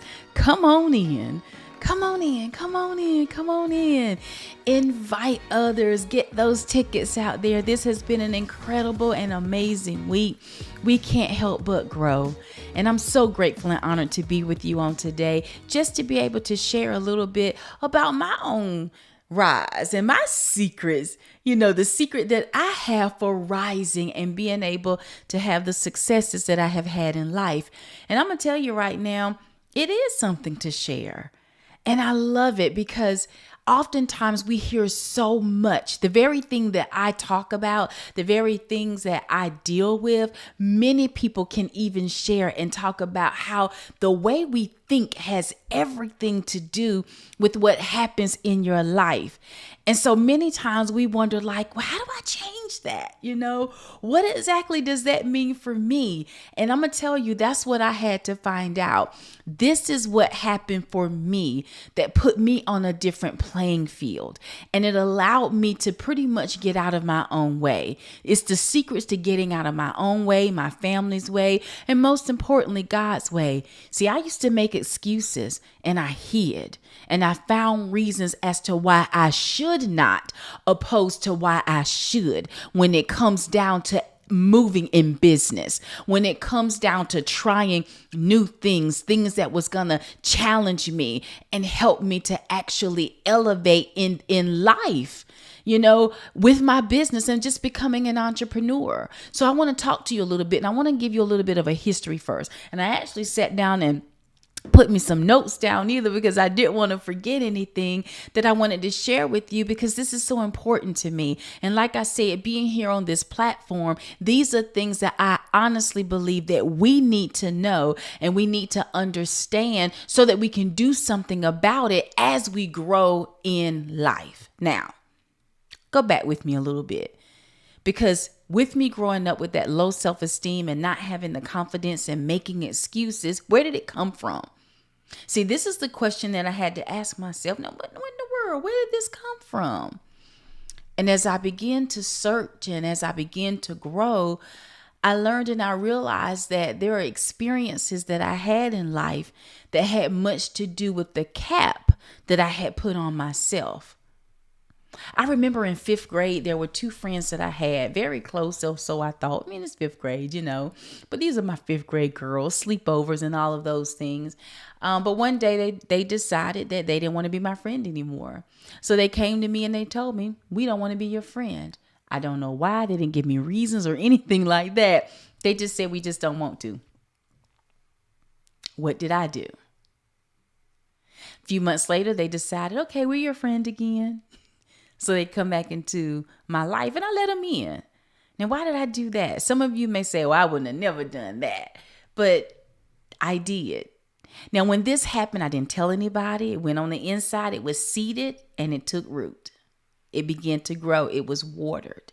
And I began to live my life with an expectation for more of that. So guess what I got? I got more of it. Whatever you're looking for is also looking for you. See, that goes on both sides. If you're looking for the things in life that I begin to look for, because I started looking for more. I started looking for increase. I started looking for increase. And when I say increase, I'm talking about what other experiences can I have? Yes, I would love to travel. Yes, I want to be in a position, where I'm doing things to help and to serve others, while at the same time, I want to see my financial portfolio change. I don't want to be in a predicament of always robbing Peter to pay Paul. I don't want to live like that. So yes, I do want more. I begin to look for it. As I look, I begin to find it. So whatever you're looking for is always looking for you. Now, why was I looking for rejection back then? Throughout my life, why was I looking to be mistreated? Why was I looking to be cast aside? Because it happened so much. And I kept looking for it. I can remember being in 7th grade. The first boyfriend, he decides he don't want to be my boyfriend anymore. He breaks up with me in front of everybody in the school cafeteria. I'm standing there in line, all the chatter, all the laughter now is directed toward me. So what was I now afraid of? What was some of the things that I didn't want to have to deal with? I don't want to be rejected. I don't want to be laughed at. I don't want to be ridiculed. I don't want to be the one on everybody's mind where they're talking about her, because now I'm the talk of the middle school. So what is the best thing for me to do? The best thing for me to do is to go run and hide. The best thing for me to do is to make an excuse as to why I should not try or even participate. Do you see what I'm saying? So let me ask you something. Have you made excuses? Have you not kept going? Have you been afraid to step out and get started? Have you been in a planning phase for much of your life or much of your time, even saying, hey, I want to start something? Have you been brought opportunities that you turn your back on because you're afraid that it's not going to work out for you? And ultimately, what is it that you might be concerned about? Could it be laughter? Could it be being picked on, being talked about, being ridiculed? See, that's where I was. But this is what had been seeded into me. And it took root. And because it was now seeded into me and was growing and being watered and fertilized over and over again, because I was looking for it. And what I was looking for was also looking for me. So it found me over and over again. And I can keep putting the cap on it, one thing at a time. And I'm telling you, those kinds of things right there had me in a place now that I was in my 40s at the time where this is pretty much what was going on in my life, in my 30s into my 40s. And it wasn't until I got into my 40s that I was able to identify the secret that I needed in order for me to move and get out of my own way. And that thing was when I came to understand my identity. And I can remember, because as I was searching, remember, I'm learning, I'm hearing, and there were different things that I would hear, but it will always bring me back to a place where I'm like, that's the word. That's the word. And it was like, say that again. And after a while, things just began to grab hold of my state of being, because it was the true essence of who I am. So Tanya had to do what? This secret is understanding that you are a superhero. You have superpowers. You have abilities. You have a know-how. Your default system, your very makeup, created by God, has given you the ability to actually do anything that you desire to do. And you know where it begins? It begins with your mind. And that is why you heard me say early on what? That many people talk about its power, how we think. But oftentimes we don't go deep enough to really understand that in order for you to be able to listen to how to go on social media, in order for and market, in order for you to even come to a place of understanding and recognizing how you need to know how to tell your own story, for you to even get to a place of realizing and recognizing that you're the author of a book, that what you have to do first is get out of your own way. And the way that you do that is by coming to a place of understanding your own mind and realizing that the way that you think has much to do with what's going to happen. And here's the thing, it's your thoughts that need your belief system. It's belief. Whatever you put your belief behind is what's going to move you into action. And so what does the enemy come to do? He comes to steal, kill, and destroy. What does he want to kill, steal, and destroy? Your destiny. He wants to kill, steal, and destroy your purpose. He wants to steal, kill, and destroy your ambition for what it is that you are called to do and go after in life. He wants it, so he goes after it. Well, where does he attack? Your mind. He wants the way that you think. So he'll feed to you even lies. But again, Those lies need your belief in order for that lie to be put into action. And you're the one that's responsible. You're a superhero. You have a power and you have abilities. Do you know that? And do you know how to use them? So let's talk a little bit. And I tell people often that the enemy has an art. Put my notes here. The enemy has an art. And he uses art. Let me say it that way. There's an authoritative figure in your life. Figures. There's repetition and there's trauma. These are three things right here that will get to your mind.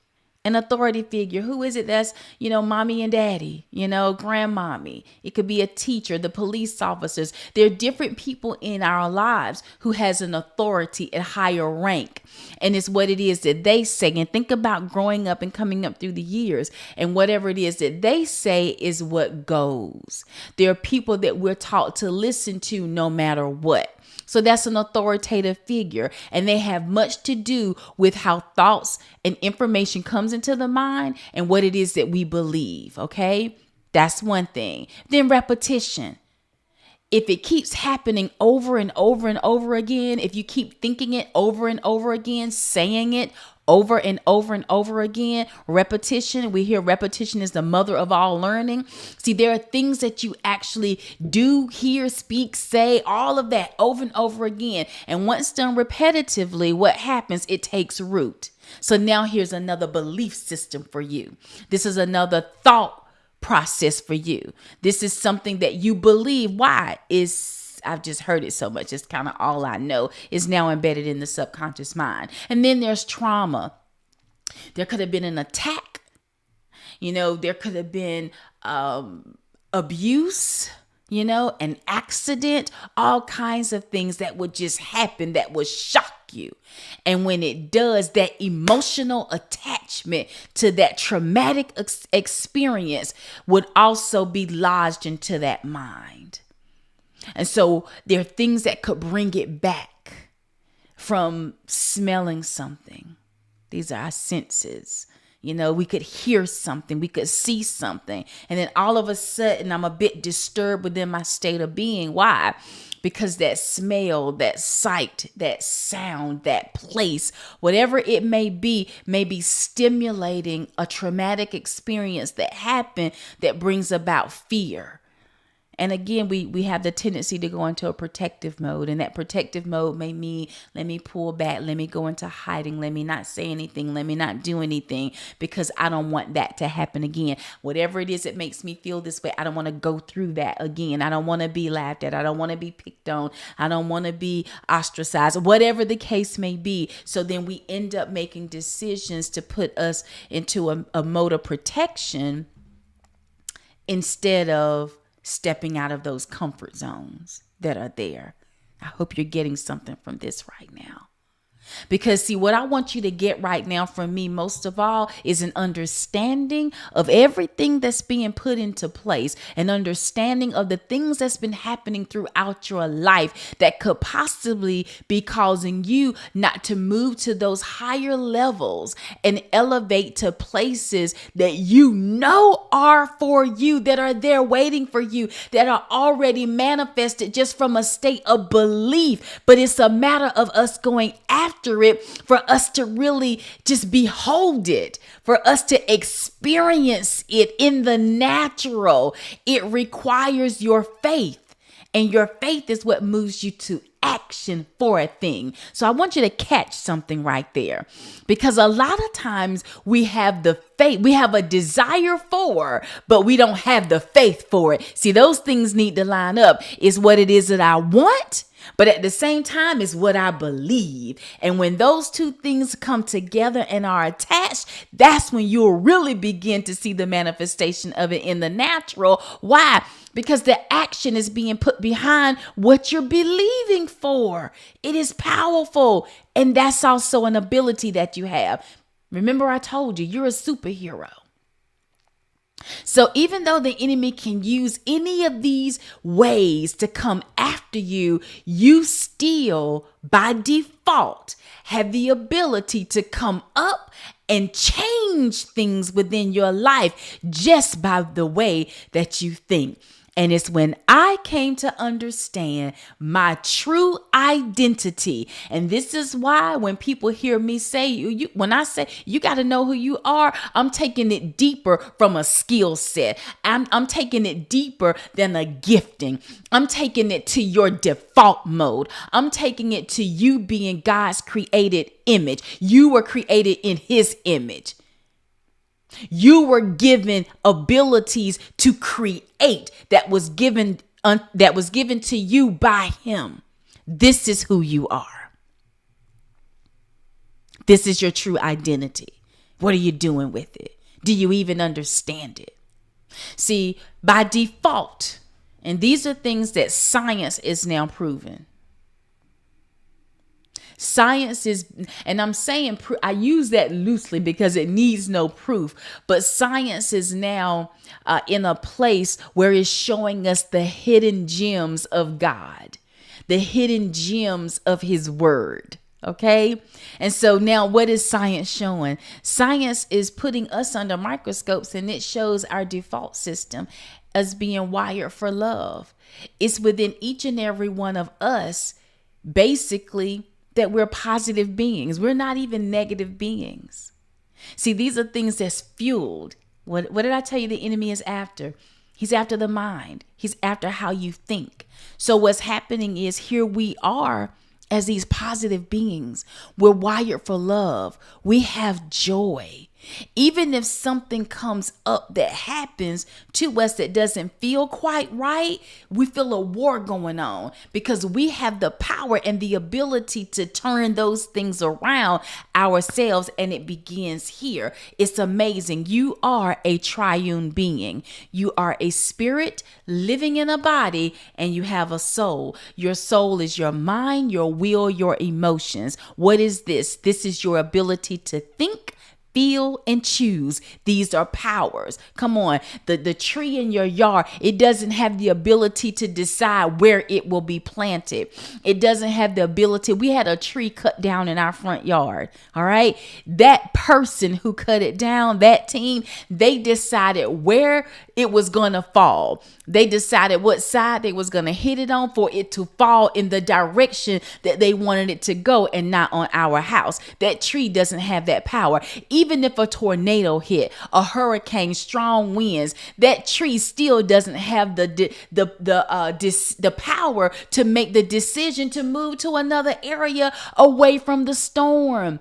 It doesn't have the power to decide whether a branch will stay on or fall off. Are y'all hearing me? But you have that power and ability. We're created in his image and given dominion in the earth. He's wired each and every one of us with the abilities to do and to create, and he's given it to us by way of our mind and how we think. So when you even begin to turn the pages of God's word, there it is telling us to think in a particular way. It's telling us to think on particular things. It's giving us instruction on how to talk and the things to entertain and to put even around us, because there's a protection that's being done for our very state and our being. This is a power. I really hope you're catching this right now. Again, how did Tanya rise? How did Tanya get out of her own way? What are some of the things that Tanya did to ensure that she would experience the things that God had for her in life? Tanya had to come to understand who she was and walk in it. It's an amazing thing. It is actually powerful. So again, in your identity, know that you're created in this image. Know that you're wired for love. Understand that. Okay. So now the other thing I want you to get is this. What needs to happen for you to activate these powers? And this is where I had to put down these 3 notes for myself to make sure that I set them in line. There's a removal, a replacement, and a restoration. I need for you to know how to remove those hidden thoughts and hurts. You need to know how to replace them so that there can be restoration in your life of the things that you desire. Now, this is powerful. Because, and this goes back to what it is that I'm saying to you, where oftentimes people are talked to about how important this is, and it is, but you need to understand that this right here has been filled with so many toxins throughout life that oftentimes you're trying to figure out, like, well, I want to, but why does it seem like though I want to do this, I keep heading this way? Though I do desire that, for some reason, I can't seem to keep myself going. Why does that keep happening? It's because this needs to be renewed. So now when we talk about transformation, in order for transformation to take place, there has to be a renewal of the mind. There has to be a renewal of the mind. How do you do that? It goes back even to that art, and repetition is the one that you really want to pull out, because it's at this time that I have to really begin to think differently. I have to begin to think differently on a regular basis. And I first started out, and this is huge, so make sure you write all of this down too, but catch this. Say, put your name down. Say, Tanya, take your thoughts captive. How do you do that? They'll come. Who has the power? Me. See, once you come to understand that this is a power that you have, you operate and act in your powers. The same way Clark Kent, Superman, knows that he has X-ray vision, so he looks through walls. He'll look through a door. He knows he has it, so he uses it. If you understand it to be what it is, then you'll use it as such. So now you understand it to be what? This is a power, and you have the power to do what? Take that thought captive. So when the thoughts come, and you know it's a thought that you don't want, whether it be about yourself, it could be thinking negatively about another, it could be making excuses, whatever it is, you take it captive. And now, Tanya, what do I do with it? Discard it. How do I discard it? Shift now.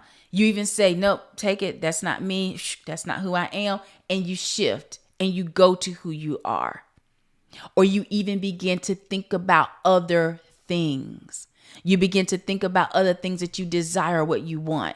You may even begin to think about somebody that you love, just something different, opposed to the negativity that was there trying to disrupt you and your life. Remember, the enemy uses the art. He wants access. He'll fuel you a lie. He'll bring you things. He'll have you wanting to concentrate on things that are not of God, that are not of you. He'll have you toiling over a hurt or a disappointment, opposed to you really keeping your mind and your focus on the things that matter and are important. Remember, I told you, God says, think on what? He gives us the types of things to think on. They're good things, things of good rapport. He gives us those things. This is what you are to do. I'm reminded of a situation that has happened very recently, even for myself. And what happened was devastating for me. It was painful. And I felt that. The difference between me today than me 10 years ago is I felt it. I acknowledged it. I said, man, this is something. And it hurt. But then I said, now what? See, I'm very conscious of it. And in my now what, I made a personal decision, because I know who I am, not to allow that to grab hold of me, taking over my thoughts, where I'm just sitting there toiling with that all day, every day, that would oftentimes put me in a place of what? Doing nothing. This is how I was in my own way. So now I'm so hurt and bothered that I sit back and I don't even operate in my own life's endeavors. Absolutely not. That's how I used to be, but that's not me anymore. Did it stop pain from coming? No. Did it stop the trial? No. Did it stop the tribulation? No. But what does stop? How I respond to it. Life is 10% what happens to you, and 90% how you respond. I've learned that. That's a power. That's an ability because I have control. It's up to me as to what activity, I'm wanting to use the right word. It's up to me what I allow that particular scenario to do and be in my life. I have that power. And I can remember talking to my husband. And of course, he's very familiar with the situation himself. But what does he say? He says he would have the thought. He said it was like a battle going back and forth as he was resting one night. But he had to say, oh, nope, and take it. And I'm like, that's what it is. I dealt with the same exact thing. But see, now we're more mindful of it. And it's basically using the frontal lobe of your brain where you're using your consciousness.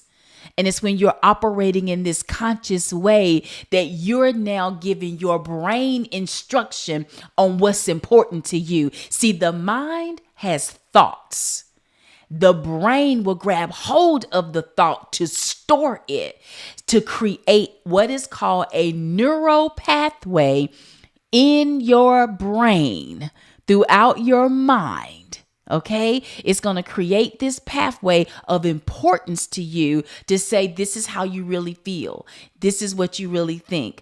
This is what you really want. This is how you really want to see things happen. But you're the one who put it there. The brain is only a servant.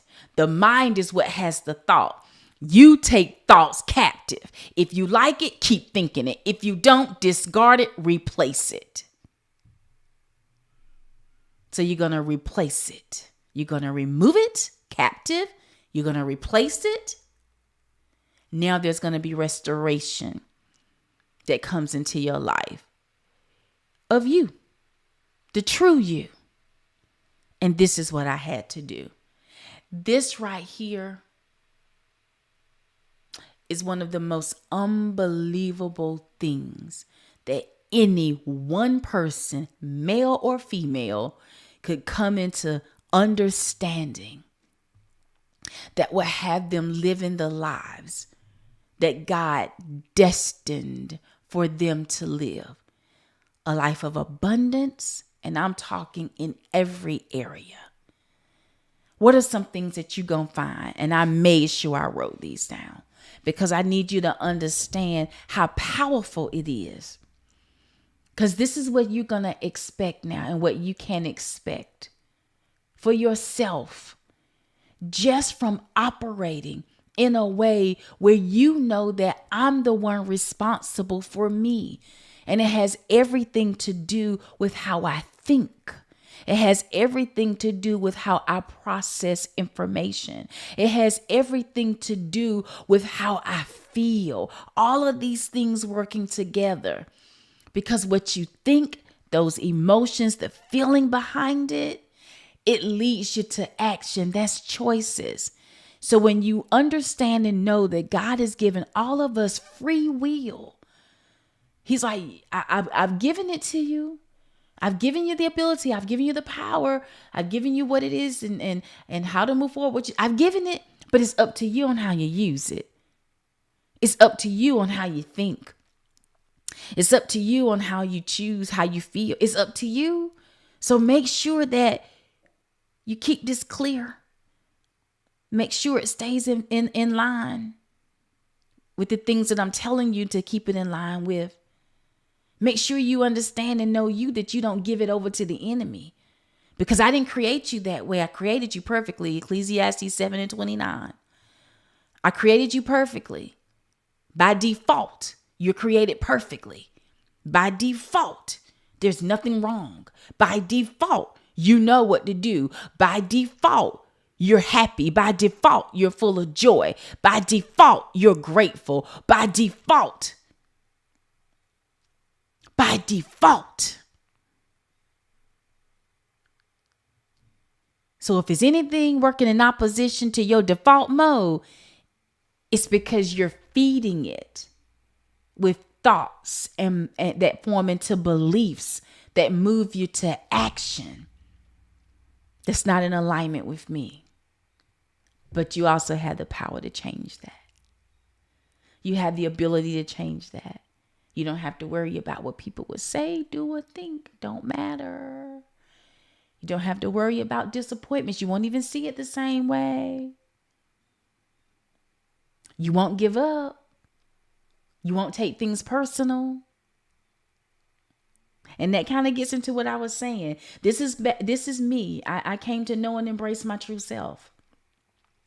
And in doing so, you'll see more miracles. Much of what I was just saying, developing your own gift skills, that's going to increase. Come on.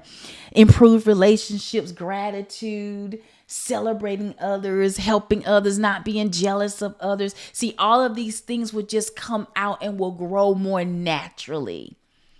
You'll begin to see and experience things that will have you in a way of like, man, this is good. Wow, I'm so excited. Wow, what's next? Man, I got that wrong. That wasn't right. Okay, so what did I miss? Ooh, okay, what can I learn from this? Ooh, but you got it right. Congratulations. Oh, I hope y'all are hearing me right now. My secret is coming to understand that I'm a superhero. And this understanding is what helped me to get up and get out of my own way. This is my secret to my rise to success. It's a major one. It's at the core.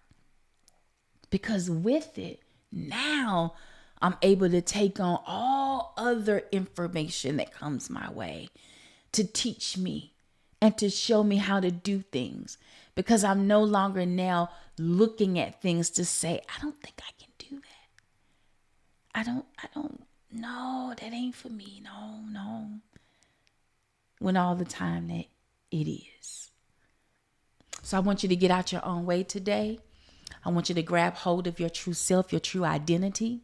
I want you to stop making excuses and instead begin to give the reasons for who you are. Begin to use your X-ray vision and walk out your life as God will have you to, because you owe him that. Don't let him tell you what he told me. He told me I need to also get out of his way. Is that a message for you? Handle your business on today, my sister, and be that Black woman on the rise. I want to thank you guys so much for spending this time with me, and I hope you got something out of this today, because I really want you to live your life to its fullest. Thanks so much for spending some time with Tanya Joyner Scott. Follow me. I'm on social media. I'm on Facebook. I'm on Instagram. Come on, let's spend some more time together. Have an incredible rest of your day.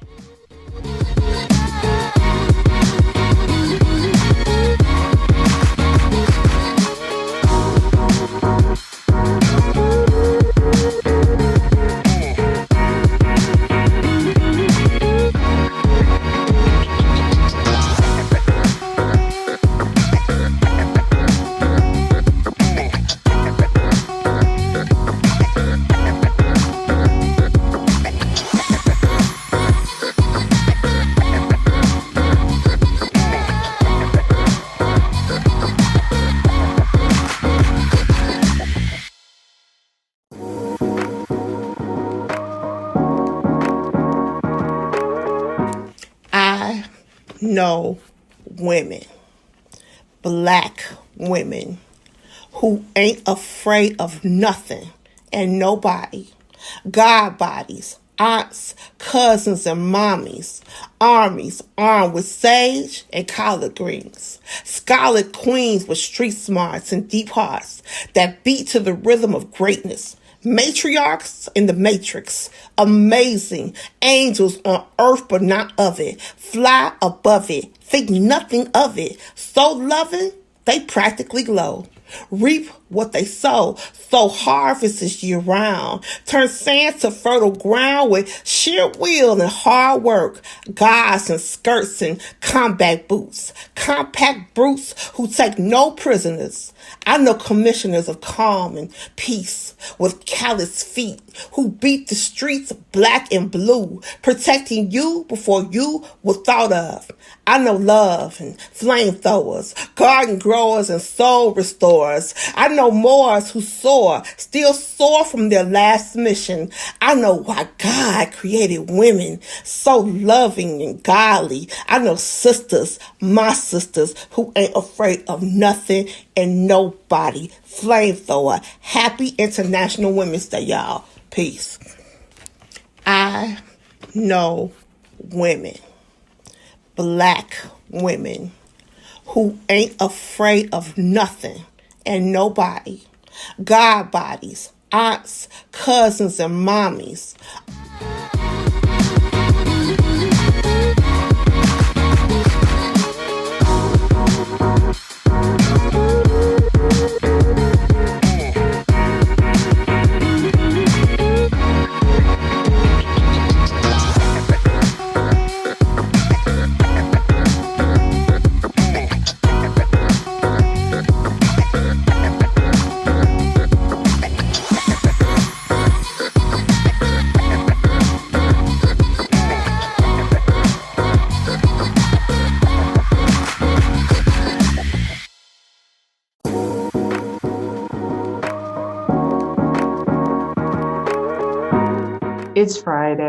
It's Friday, and I'm just happy that the week was structured the way that it was.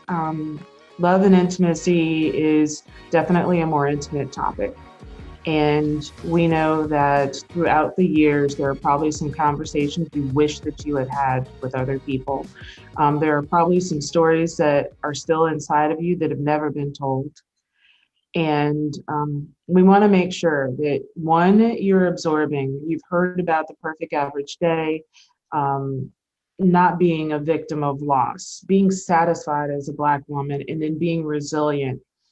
And so I know there were some triggers. I know that that resonated. So what we're going to do is at this time, we're going to ask you to please consider going to BlackWomenWrite.com, checking out the things that there are to offer. And the main thing there is to offer is your story, because the secrets are only the secrets because we haven't shared them.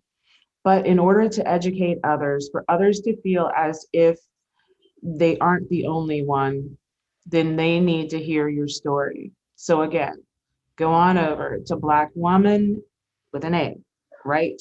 WRITE.com, and just check it out. Fill out the info. If you want to talk to somebody to find out more, then it's not your average anthology. It's going to be nothing like what you've seen before.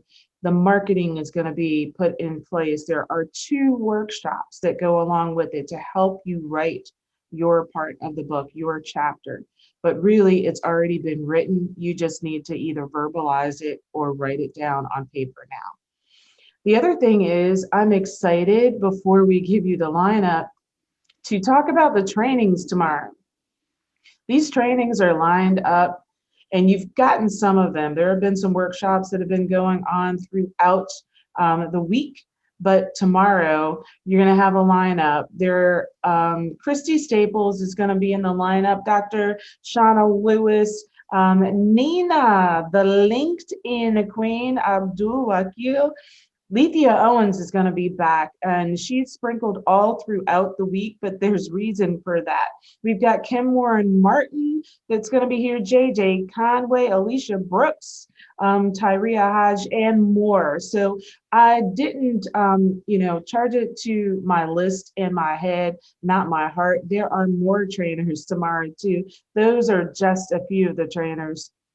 But we want to make sure that, just in case, we know it's Friday, people may dip off early, that you're going to go to BlackWomen with an A, trainings.com tomorrow. That's where we'll be, because I believe we're going to meet back in air meet for those trainings, so that you can have a selection of what you want to participate in during each phase. So again, that is BlackWomanTrainings.com for tomorrow. So Jay, I'm proud of the next segment, but tell the people, tell the Black women, tell the hashtag sisters on the rise, all of the voices of hope, the voices of purpose, and the voices of power, and even the elite ones. What's coming up next? So many good things. So we are kicking off with a panel led by none other than our Stacey Moore, talking about I second that emotion, love. Woo! Stronger. It's gonna be good too. I know it is. Then we have Tanya Hardy, we have Vanessa Davis, Muriel Nesbitt, Tasha Guidry, Melissa Peace, excuse me. We're talking about the secret self-love is power, feminine, divine beauty, inner self and outer self, the stolen identity, the secret to creating your identity, increasing the love in your mother-daughter relationship. Ooh, I know that's going to be good. And then the secret Yes. pathway to purpose, and no experience is wasted. Listen, don't waste these experiences. Go to blackwomengifts.com, get your downloads, your free gifts, so that you can take all the notes, get all of the free nuggets. There are so many amazing resources and gifts that our speakers and panelists have donated, dedicated, given, and created for you all. So make sure that you grab those. And then take a second after this session and go to sharehowyoufeel.com. Share the secrets that you've learned. The only way that we stop this cycle of women and girls not knowing and feeling alone, feeling like they're unheard, feeling like they're out of touch, feeling like no one understands, is if we share these secrets. So share the secret that impacted you the most. Share the secret that touched you the most. Share the secret that you felt like only you were carrying and you learned that you weren't alone. So go to sharehowyoufeel.com and drop that video and let us know where you're at and what you've taken away. And we want you to know that you deserve every good thing that life has for you. We'll see you shortly.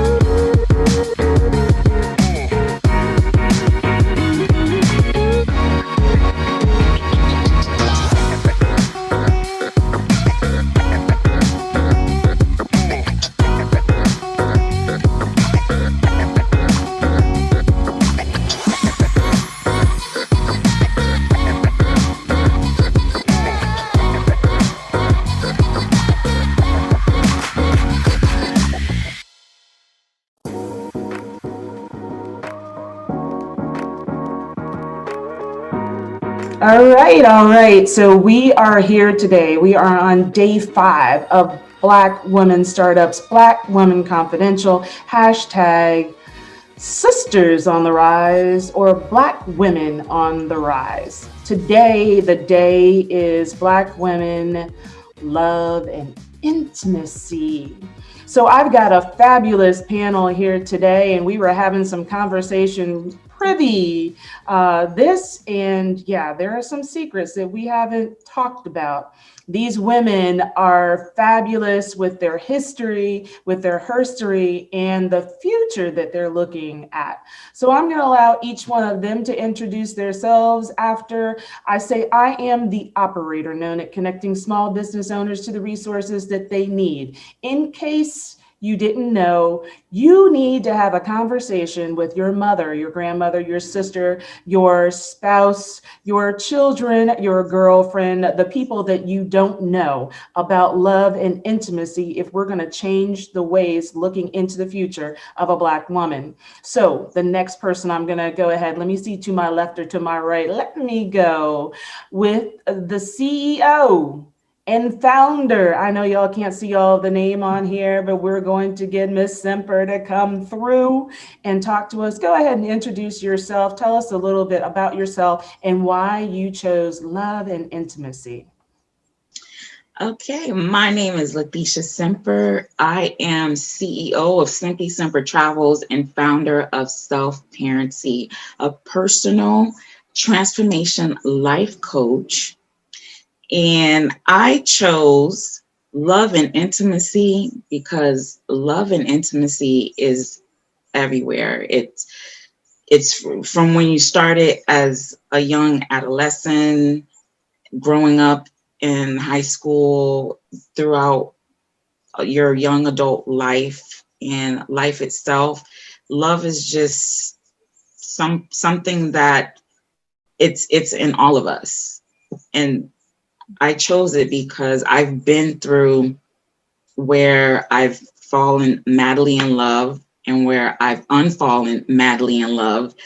And it's just like, you can't get away from it. And that is why I chose it. But it's also something that will never leave you.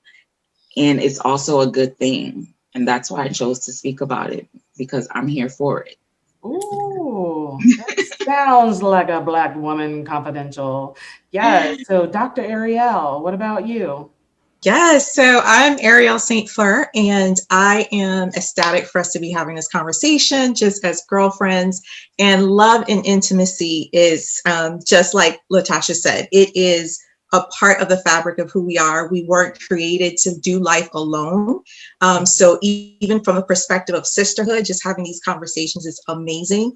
And a lot of the work that I do as a clinical sexologist is helping couples expand their sexual repertoire and even have conversations around the subject. I also work with a lot of women that suffer through a lot of clinical disorders when it comes to this physical, intimate part of their lives. And I'm a life coach, and I help individuals and professionals and organizations go to their desired future state. And for individuals, I really love and find joy in seeing people live boldly, authentically, unapologetically, and powerfully, just standing in their own power. And I'm just really happy to be here with a bunch of powerful Black women. Amen, girl. Ooh, yes, sounds like you have the right ones. Come on. All right, Brenda Martin, welcome. Yes, I am Brenda Martin. I am a new business owner. I am a veteran, and I chose love and intimacy because I love hard and I love fast, but I'm still trying to figure out why. I'm trying to figure out the any workings of why. And one thing that I was missing being in the military was Black female camaraderie. So I felt I could come here and be a student and absorb all of these. Perfect, perfect. Yeah, but you know what? Sometimes the students are the best teachers. So we're going to keep a good ear out. We're going to keep a good ear out. Miss Linda. Tell us about you and round this group out so we can get started with the questions and give up some of the secrets. Yeah, so I am Linda S. Husser, also known as the Bodacious Lifestyle Coach, and I teach Black women over 50 how to gain the guts and the grace, the confidence to reinvent themselves, regret-proof their lives so that they can live life intentionally. No more of this existing, because you can best believe we probably have more years behind us than in front of us. So we need to maximize our mojo. We need to really get in formation and recognize and realize that if we're here, we might as well persevere. You know, Cicely Tyson went out like a champ. She was interviewing for her book and 2 days later died. So we can live until it's time to go. Literally live our life like it's golden, and not just sing the song. Like, we know all the words to life like it's golden, but we live in our life like it's pewter, like it's silver, like it's brass. We're not living it like it's golden. So I chose this segment Because so many of the mature women of substance and style, we're not really doing that love thing like we used to. And we kind of blaming it on hormones and this and that. But we can still get our groove on, because Stella went back and got hers. So you can get yours too. Thank you. Yep, and I know Doc's got some solutions for that too. So yeah, so we're going to start out with questions. So if you're out there in the audience and you're enjoying what you're hearing, we need you to go over to sharehowyoufeel.com and put a note inside there. That also gets you in front of the eligibility to earn some prizes and freebies throughout this time. But make sure you go over and do that, because as a panel, they're going to be giving up secrets. This is about love and intimacy. These aren't applications. These aren't websites, none of that. These are situations that are true to us that we're going to share with you to help some of you so you understand you are not in this alone. You are not the only one feeling like it, and give you some of the solutions or methods that we've used to overcome some of those feelings. So let's get started with some of these questions. All right, so the first question that we're going to put on the table is, they say many times that women, especially Black women, look for love in all the wrong places. And as you look back over your life, can you name a time when this was true for you? We're going to take it in flow. I'm not going to point fingers or ask specific people. So just as the feeling comes to you, share. Well, I'll just go first. I was in the service. I was in the Air Force, and I went in not really knowing who I was, just needing to really get away. So I looked for loves in the arms of many different men, and they didn't really have to have any particular requirements. It was like I was a kid in a candy store, because there still was like 500 men to every woman, or probably not 500, but at least 50. At least 50 to every woman. And I was cute. So, I had my pickings. And so that wasn't cool. That really wasn't cool. And in full transparency, I actually ended up contracting herpes. So there's some other things that can come when you are looking for love in all the wrong places. And I had to learn that I needed to find the love within myself first. Yes. And once that happened, I was able to really deal with some other things. So I was looking for love outside of myself, when, like that song goes, the greatest love of all is learning to love yourself. Thank you, Sister Whitney Houston. Yes, thank you for sharing that and being transparent. Mm-hmm. I want to say, in my early days, I was looking for love.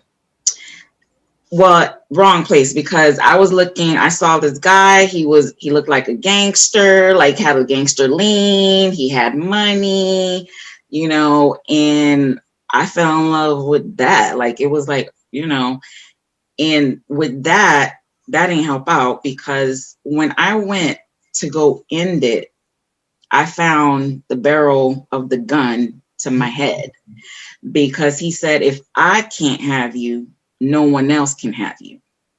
But I don't know what took over me that day.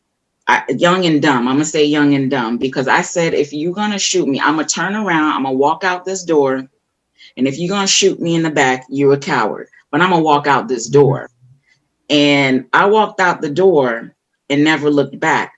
But the thing that sat with me was that's looking for love in the wrong. I was looking at the outside things. I was looking, oh, he had money, he had a little gangster lean, and that wasn't love.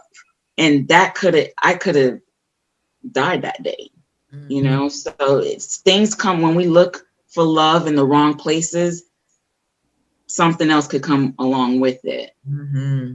Absolutely. Thank you again for sharing, and you all for being voices of hope. These scenarios, we know that there are others that have been in that position. Dr. Ariel, I'm going to flip it to you intentionally. So let's look at the numbers or the probability. How many people are going through situations like that? Are these isolated? Did we handpick these women because they went through situations and we wanted to put them on the panel to tell all? Or is this more common than we think?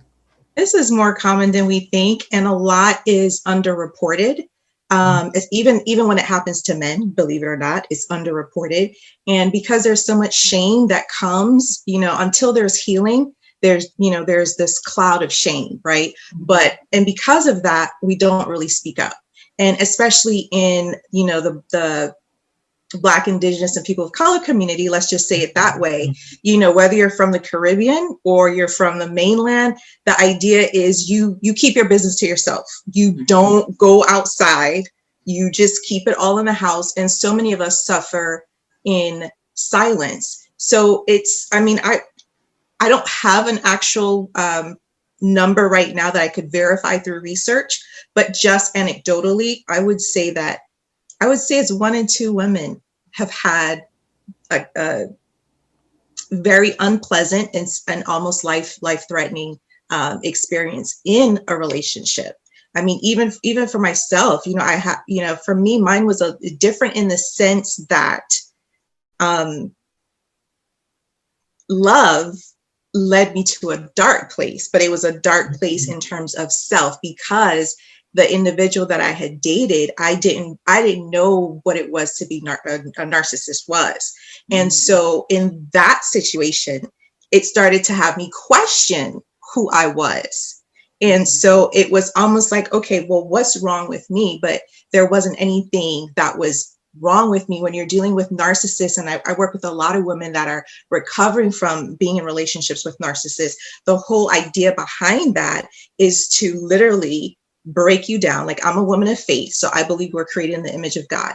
The whole idea is to break you down and not accept you in the image that you were created in, but to put you and create an image of you that they want. And if we're not careful, that's when we start to find ourselves going down a slippery slope, and we don't realize we're down a slippery slope until we hit rock bottom. I've worked with women that they don't even know, you ask them, hey, which outfit do you like? I don't know, like that basic, getting to a place where they can't make a decision anymore because their reality had been warped from being in that type of relationship. And so for me, when I learned this at a young age, because we broke up and he ended it, right? So heartbreak, right? And I went to an event and I was a judge at the event. And he called the day before and he said, if you see me, just keep walking. I'm like, no problem. Kept walking. And I get to my car and I open the car because I'm like, I'm out. Open my car door and the hinge pulled back because he was behind me, just pushed me in the car, took off. Thankfully, my girlfriend saw. And we had been broken up for maybe 6 months because he went away or whatever. And I started talking to someone else and he heard about it and he found out where that person lived and he drove to that person's house and he pulled out a gun and he said, okay, this is what you want to do? Wow. Take off all your clothes and get out of the car. Oh my gosh. Begged. And finagled my way out of that. And so for me, that really just kind of just pulled back the blinders. So I'm able to relate to that because especially when you're dealing with someone that has those tendencies or is actually diagnosed that way, they gaslight you the whole time. And if you don't have a grid for that, you don't even know what's happening to you. And so part of that is isolation. So they start isolating you. So your girlfriends, your family, nobody really can even point it out and say you're slipping. Right. Until it's so much distance, So I know that was a long response, but my point here is that, if we're honest about the experiences that we've had, I would say like 1 in 2. And I could actually look at some data and, make it available to you later. But, and that's why discussions like this is so important, because we need to understand that we need to move past the shame and support each other, and so that we can heal. Yeah, I think more Black women, we need to speak about it and speak up, because we all have a story. Yeah, we certainly do. We certainly do. I'm going to go to question 2. Love comes in many forms. By now, I'm sure most of you have heard of the 5 love languages. Everybody heard of the 5 love languages? Yeah. All right. And so out of the 5, I'm going to ask which ranks highest for you. And then how does it make you feel when you receive it? Because it's one thing for us to say it, right? Because sometimes we think it's just kind of glamorous to say, mine is gifts or words of affirmation because I want to hear it. But no, but how does it make you feel when you actually receive that gift? No particular order. For me, my highest one is physical touch.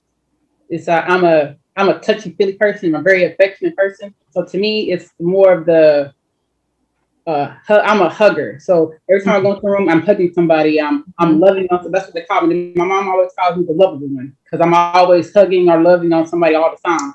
I don't know. It just gets like a feeling of comfort, I guess, more than anything. Especially if I'm like I have anxiety, if I'm stressed or anything, it's a comfort for me. Okay, I love that. I love that. Anybody else? Well, I'm gonna say mine is acts of service, because if my partner can see the little things to help me out, or to just he may not wash the best dishes, he may not do a good job, but hey, washing the dishes, I'll take it. I love to fix my bed when I wake up in the morning. He doesn't do a good job at that either, but guess what? He tried his best to fix the bed. And just those things to me says a lot, because it says that you're paying attention to the things that I appreciate. And I know some people will fight, well, he didn't fix the bed right. And, but to me, I think it's a big thing, because he tried to fix the bed because he knows you like the bed fixed, and he's trying to wash the dishes. He may not wash the dishes right. You might have a little spot sometimes, but guess what? I'll go back and wash it. But he washed the dishes. And to me, that kind of stuff, act of service, goes way over for me. That I think is really, really so deep for me. How does it make you feel? I love your perspective on that, because you were saying, he might not wash the dishes right, and I'm just over here just leave it alone. I'll do it. Just leave it alone. I'll do it. I'll do it. So for me, they go neck and neck, gifts and words of affirmation. So it's funny that you said that, lady operator. But if I had to choose, it would be gifts, and just kind of thinking about that. Because I'm where did that come from? And when you said, Brenda, it's a comfort. Yeah, I remember every day, bless my mom, still have her with me. So I'm happy about that. But every day when she came home from work, she would bring me something, even if it was a pencil. My dad would do the same thing. So I realized it's a comfort. It reminds me of my roots. It reminds me that I'm loved. It says that I care. I feel special. That makes sense. Linda Husser? For me, it's communication. It's communication, because as long as we can talk about the spots on the dishes. We can talk about the fact that you didn't bring me a gift. We can talk about, you didn't tell me, I did a great job. As long as we can talk about it. Yes, that to me, communication is just golden. Is the key. And for a lot of people, because of culturally, what stays in the house, we can't talk and this and that. We don't really express ourselves from a genuine place. We're either way high and on 10 or we on 0. But I'm saying, no, let's just talk. That to me is everything, because even when there's little gaps, how to go from here to here, if we can talk about it and fill it in, we're cool. But sometimes you'll be in relationships when the gap is just there and they're just molding you to deal with the gap, and it's like, no, bro, we gonna have to talk about this gap. This is not working for me. So that's communication is key for me. No, I love communication. That is so true. That is so true. Before I give my answer, I'm going to twist this because I want everybody to acknowledge that the first place and concept you went with the love languages was with relationships, romantic relationships. Mm-hmm. But overall in your life, would you say that at work or with your friends, that there is a different love language that stands out? No. Yeah. Give me my gifts. No, I would say, no, it's different for me. I would say actually words of affirmation for me, because I grew up in the Haitian household. Okay. And growing up in a Haitian household, your parents, they didn't tell you they love you. And I missed that as a child, because they feel that you should know we love you. And I remember as a young child, I said, when I have kids, I want to make sure to tell them I love them every single day. And to me, that saying I love you is a big thing. And it just stuck with me from that point on. So it's just everybody, like, I just have to, like, that the words of affirmation is very important to me when it comes to people. Okay. Great to hear. For Yeah, different with my friends, words of affirmation and physical touch go hand in hand. Like, I want them to know that I appreciate them for being in my life. I didn't hear it a lot, and I want I'm always hugging somebody. Like, if we were together now, I probably have hugged all of y'all about 3 or 4 times already. All right. Okay. Yeah. And then, so Linda, you said no, because communication is key. It's king. It's queen across the board. It is, because even like with your girlfriends, I had a girlfriend that was always late.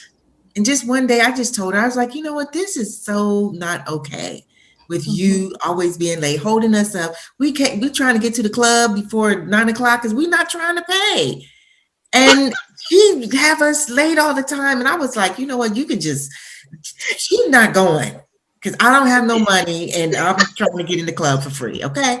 And so she said, I'm so glad I said that, because then everybody else was like, yeah, she do be late all the time, but nobody wanted to say anything. So yeah, across the board for me, absolutely. All right. So I'm going to say, for me, physical touch and words of affirmation are the strongest.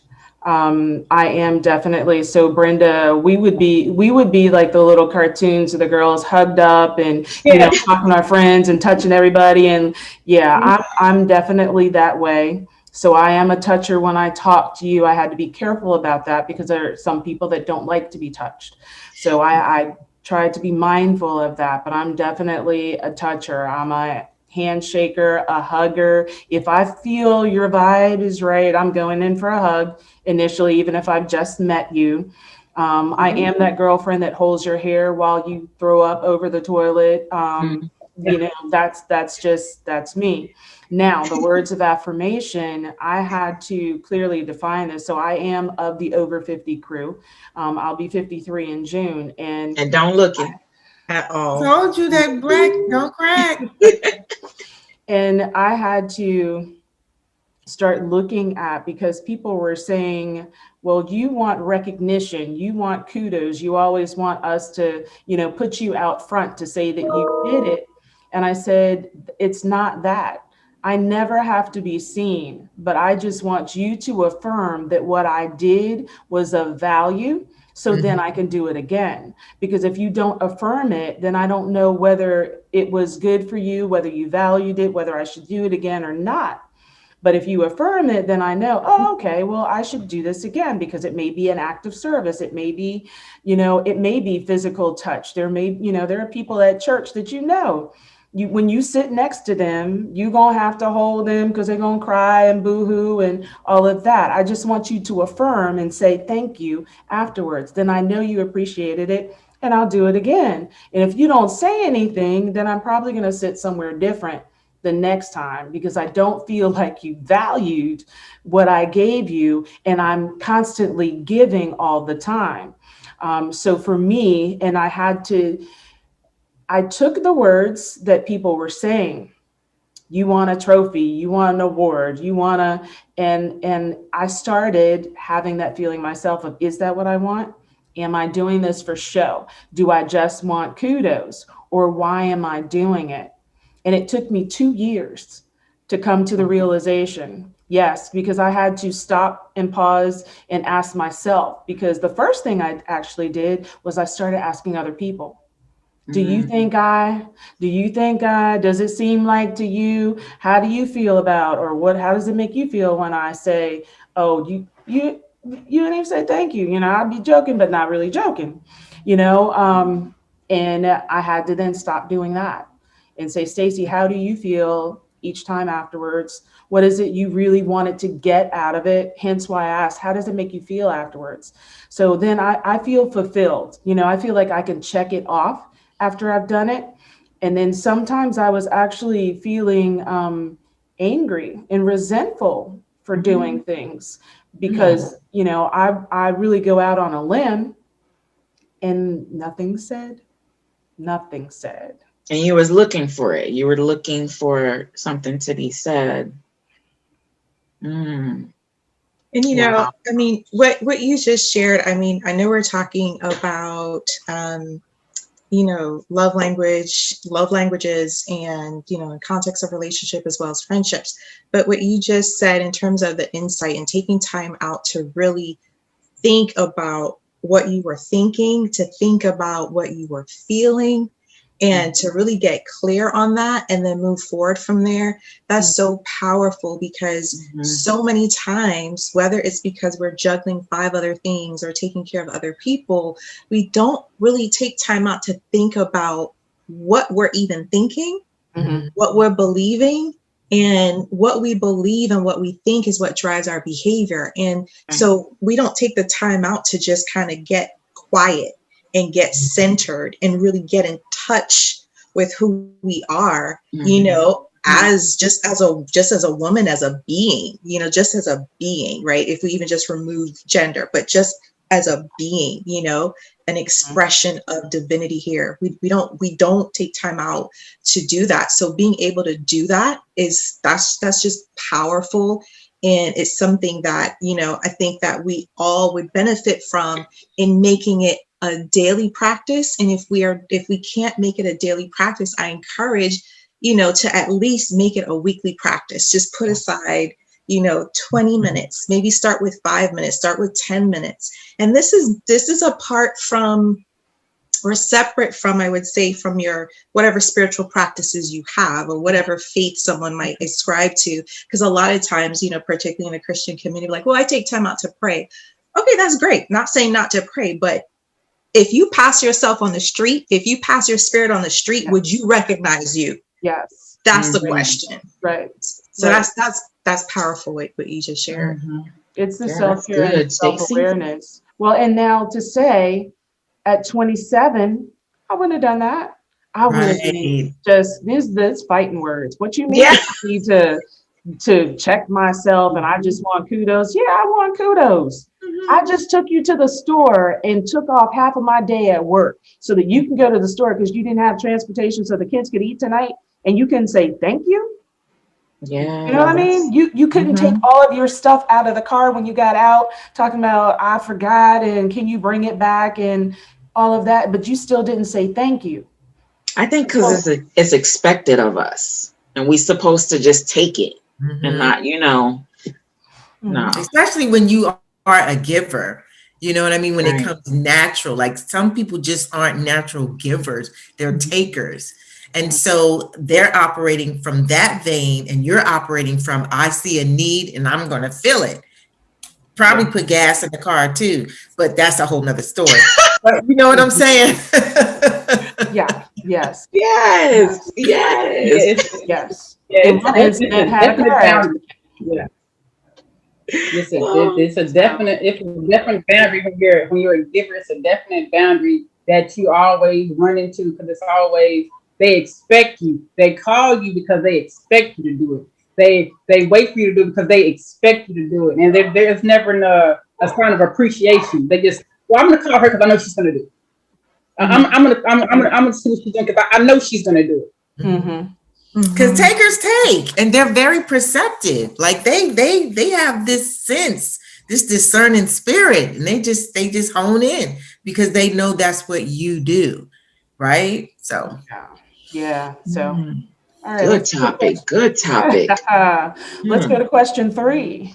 So tell us about a time when love and or support brought you through a situation, because we want to end up on a positive note, right? So when it brought you through a situation that you may have found impossible before or even unthinkable. Mm. When love About Mhm. 2 years ago, I went through mental burnout. And it's after being in the military and then coming home. And it's the whole readjustment thing. And I'm an overachiever. So if I'm not achieving something, I feel like I'm at a loss. So I was at a period where I wasn't doing anything. And I was waiting for my next step. I'm waiting for my sign from God. I'm just waiting. And I ended up having a burnout. And it started with like simple. It was simple. Like I wasn't eating. And then it went from I wasn't eating, so I wasn't drinking anything. And it actually went to a whole like mental breakdown where the police were called. It was a big mental episode. And it was almost to the point where it was like people were trying to get in contact with my family. And I was searching for peace so much that I kept moving around. So they actually didn't know where I was at. So when they finally figured out where I was and they came to my location, the police were there and they were trying to calm me down, and I was stuck in this haze. And it's not that I was combative, it's just I wasn't myself. And it took my mom, my brother, and my twin sister to actually talk to me all the way through it. It was their support that took me all the way through it. And it took 3 days. Something that should have been 2 years, it took 3 days. And after that, I immediately went back to college and started a business. So it was just like, if they weren't there, I don't think I would have came out of it as fast as I did. Mm-hmm. I'm going to crisscross this back real quick. How much physical touch did you get during that time?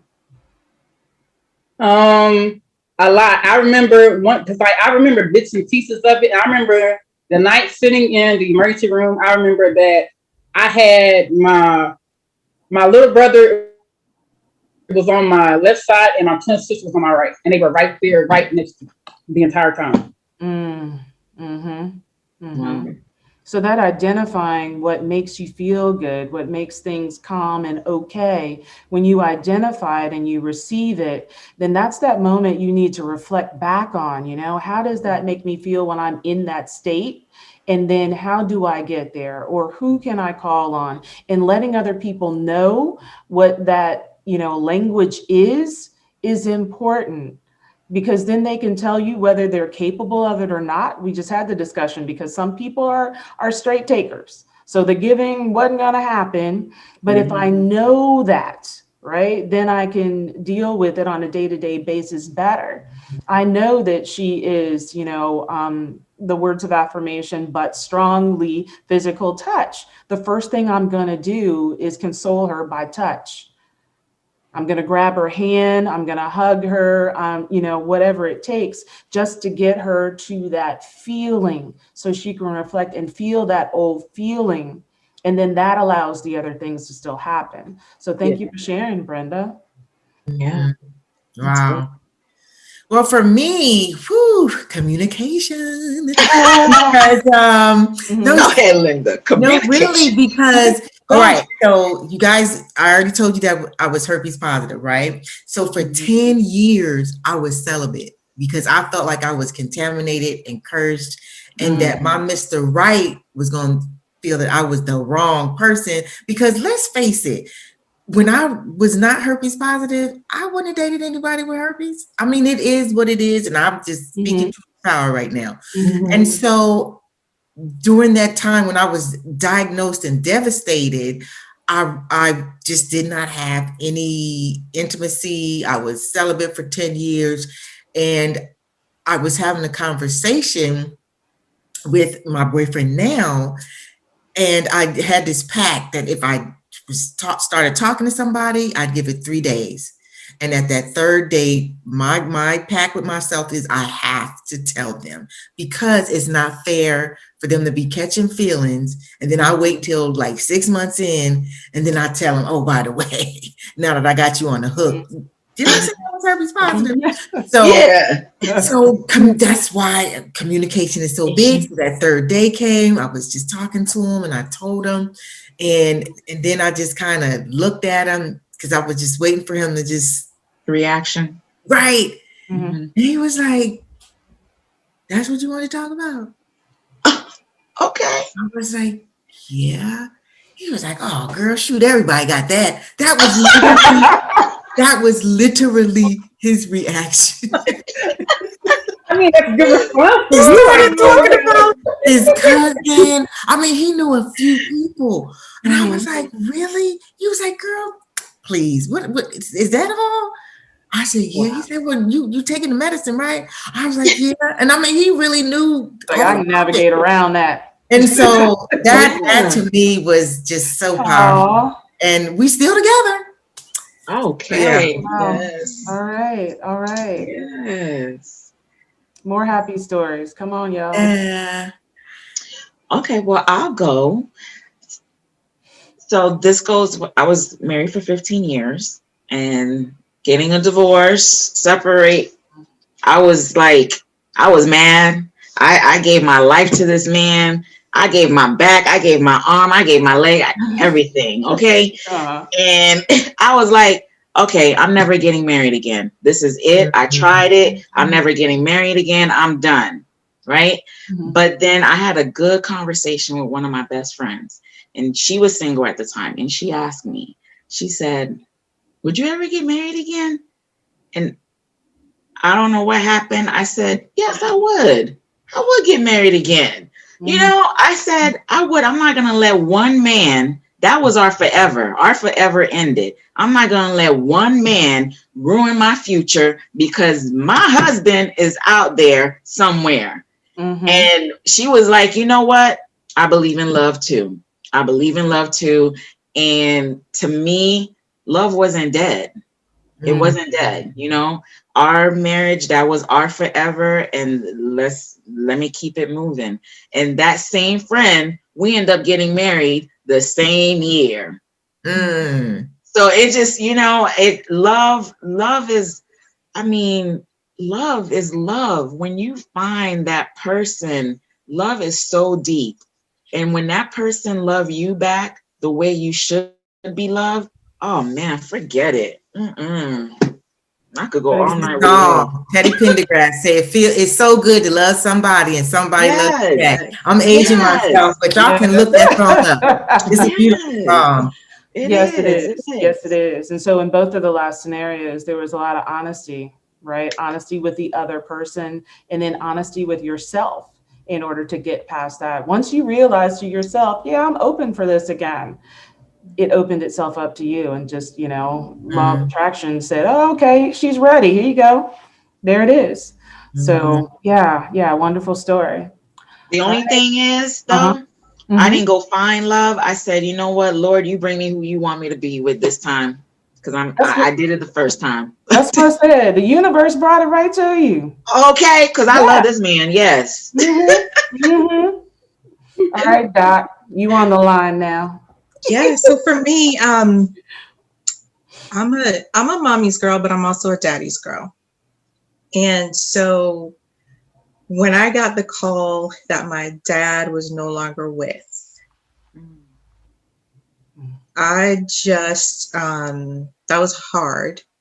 Because even I had we kind of felt it was coming, talking about the power of love. There were several times where the doctors called and they said, okay, get everything in order. Organs are shutting down. You know, you have like 24, maybe 48 hours, to spend some time. And so like all of us, we just like jump on a plane, we get there, and he'll just like make a turnaround. Like, and that's the power of love. And so that happened twice. And the second time I knew that when I walked out of that hospital room, I just knew, catch my breath. I just knew that I wasn't going to hear his voice again or see him again. I knew that was going to be the last time. And about maybe 2 weeks later, my mom called and she just said, Ariel. And I said, okay, Mom. Up to this day, she hasn't told me. I just knew. It was 4:15 in the morning. I just knew. And so I just hung up the phone. And I would say that the love of my family, and, we know when it comes to weddings and funerals, the family experience can be different, right? Yeah. But Uh-huh. the love of my family, but especially the support from my girlfriends. And that's why I believe in sisterhood so much. And like value forums like this, they were the wind beneath my wings. And I mean, talk about just making themselves available, checking in, spending money to buy tickets just to come and like sit with me, or, hey, I'm sending you a ticket to come up for the weekend. I mean, there's something about women when we come together and we support each other and make that a practice, make that a way of life, make that part of our ritual. Like there's this Chinese proverb that says, when women await, they move mountains. And I love that, because when we come together, especially as Black women, there's so much power within us that we can heal. Just in our relationships, we can heal each other. And my crew, the love of my crew, because where there were family entanglements or, history and relationships or what have you, it wasn't any of that in those relationships. So sisterhood, my girlfriends. All right, so I'm going to ask this question because I already know, like Brenda's expressed, she didn't have a lot of that being in the military. Now, she had family support when she was home and all of that, but being in the military, the numbers weren't there. So, I mean, just chalk it up to what it was. The numbers weren't there, one.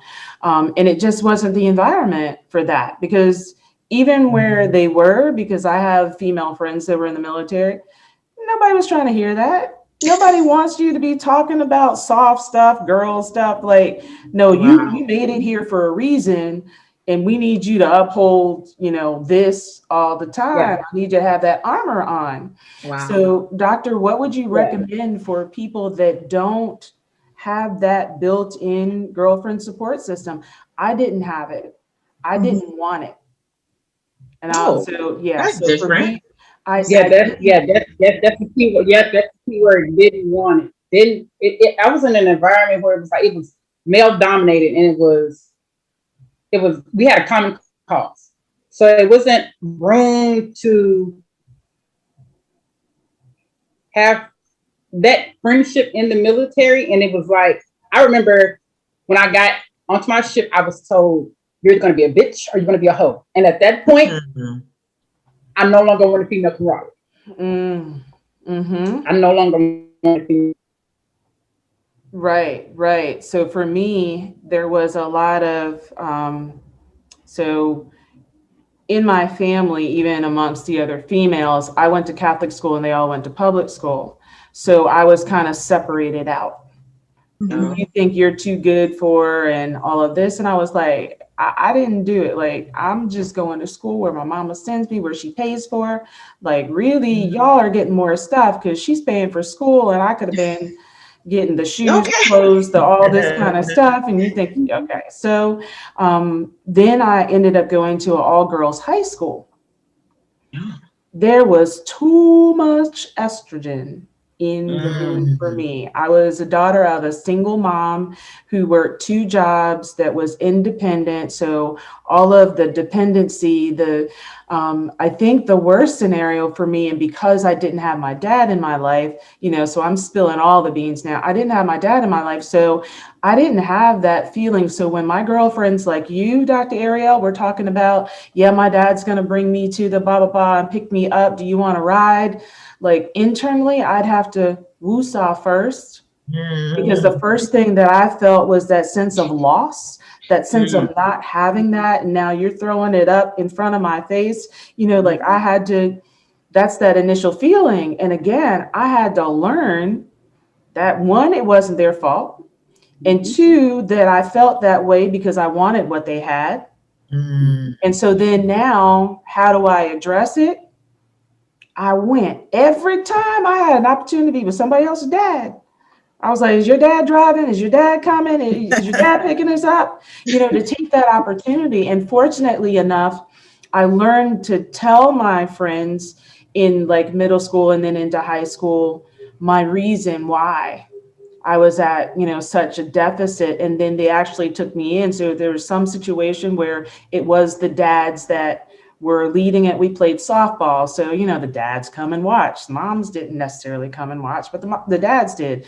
So they would say, yeah, that's Stacy that comes over. She plays too, and their dads would clap for me too, and all of that. Back to, right, the words of affirmation. You did a great job, and this, because I wasn't getting them. Oh, now it makes sense. So all of the girls stuff, sometimes then the other group of girls were so cliquey.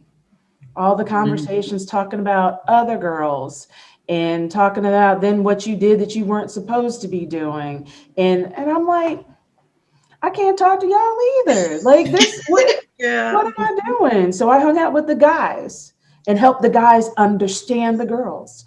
Because I was that bridge in between and working jobs in the restaurant industry, but then working not just as a waitress, but as a cook, so that I can identify with them, and washing the dishes too, so that they don't feel like, oh, that's a girl. Girls don't do this. No, I can bust these dishes down, tune these tables, and get my tips, and all of that. Don't get it twisted. And then as I got older, going into technology. That was another male dominated industry, but I get to show up as the female, but you get the words of affirmation because you overcame. You're the exception to the rule. So all my life, I have strived to be the exception to the rule because I get the affirmation. When you are the greatest in the same category, it's not as big a deal. Like they say, when you're the smartest one in the room, it's time to move around. Right. So I constantly stayed moving around, and then again, it's taken me like these last 3 years or so have been, you'd say, sobering in some ways, to look back on the behaviors that I had and why did I have them. The intimacy versus sexuality, and how I would avoid guys even being nice in saying, hey, or the ones that would yell out the car and say something, like I wouldn't even acknowledge them. And as I got older, I said, that was rude, because they were just, giving me words of affirmation, and I was rejecting those. I was rejecting those. I want to ask Stacy, because you didn't grow up with your dad, nowadays they call it daddy issues. Did you have, growing up, did you have daddy issues? Because that's the word they use now, like, oh, I have daddy issues. Was there anything like that? Did you feel any? Yeah. Absolutely. There was I don't need a male. First was, I don't need a male. I had a boyfriend for record, and I wanted you to understand this is for record. It's not for you to purchase. It's not for you to drive me. It's not for you to do any of those things. I worked 2 jobs I was at 4 days after I turned 16, I got my first job. At 17, I bought my first car, had my own money. I was treating other people, like, here we go. Acts of service now is what I give a lot. What I give a lot is acts of service. So that's why when I don't get the words of affirmation back, I'm like, hold up. But I have to understand that sometimes it's not invited. either. Mhm. I gave the act of service, but nobody asked for it, right? So I don't have Right. any reason to be upset that they didn't gratify me. So I dealt without for a long period of time, and then the first marriage was a reflection of just trying to put somebody in my life for my child that fit what other people's expectations were, Mm. what they thought it was supposed to look like. But I wasn't in love with him and had no desire to be intimate with him either. Wow. So now, mind you, I was having a baby though, but I wasn't in love and I didn't want to be intimate with him. After that, and actually had 2 children with him, divorced. And the next marriage was me trying to do the fix the daddy issues, okay, so what was I missing? I need the physical touch because I didn't have daddy to hug me, or when I fell off the bicycle, nobody, picked me up. My mama was at work. I just had to get up, wipe off, get to it again, decide whether I was going to go for it or not. The words of affirmation, the compliments, I want all of that. I can still hold my own down with the money, and that's cool. But do I want him to pay? Yeah, I want him to pay. And then, but in the back end, I pay for something else. But in front of people, I want you to pay. See, that's the thing. And that's what they say. Men like, well, these women nowadays, you guys act like you could be the man and you want to do this and you want to do that. But see, you don't know our story. You don't know what we've been through. How about you sit down and communicate, Linda, like she's saying. Okay, let's have a communication and hear about my story and see why, I'm the way I am. But don't just kick me to the side and be like, oh, you want to be the man. Oh, you want to do, you know what I'm saying? Because you don't know what we've been through. And maybe that's why we're so tough on the outside, but we're really not tough on the inside. We need loving too. We need that affection. You know what I'm saying? I'm just going all in. But you're absolutely right. And that's another thing. That strong Black woman thing, I have taken that cape off and burned it.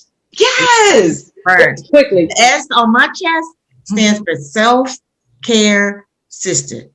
It is all about me. I'm done. You in the audience, y'all got that 3 S's. Put it in the chat. You may get a prize, freebie or something. 3 S's. If you can still state, she's not gonna say them again for y'all. But if somebody caught it, put it down below. Put it down. No, but really, we've got to lose that, because we walk in that, we think in that, we walk in the spirit of that, and it's not okay. We don't have to do that anymore. I don't even know who put that on us, but we've got to burn that cape. Don't just take it off and fold it up and put it somewhere. Take it off and burn it. Well, I'm going to give you a flip of that. So I'm going to give you the next scenarios, because this is, so you asked, right? Secrets, y'all getting the good stuff. Y'all getting the good stuff during this panel. This is Friday. Y'all are getting the goods on this panel. I'm telling you. So let's bring out the rest of it, because there is more to, there's more to it. Daddy syndrome, right? So I was 25. This is the second marriage. The first one was, I think I was 22, 23, somewhere in there. Now PTSD, there's so many things. I don't remember dates intentionally. So the only one I remember out of 2 marriages and 2 divorces is the day that I got married the first time, because it was February 15th, the day after Valentine's. I have disassociated all other days because they are not relevant. They did not bring me pleasure. And so therefore I don't remember them. So I will not have that memory each and every year.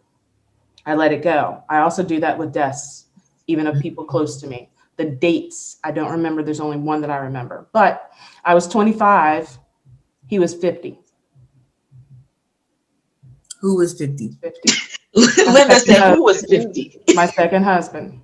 Wow. Y'all out there, and y'all got it. Look. Okay, so you were really looking for your dad.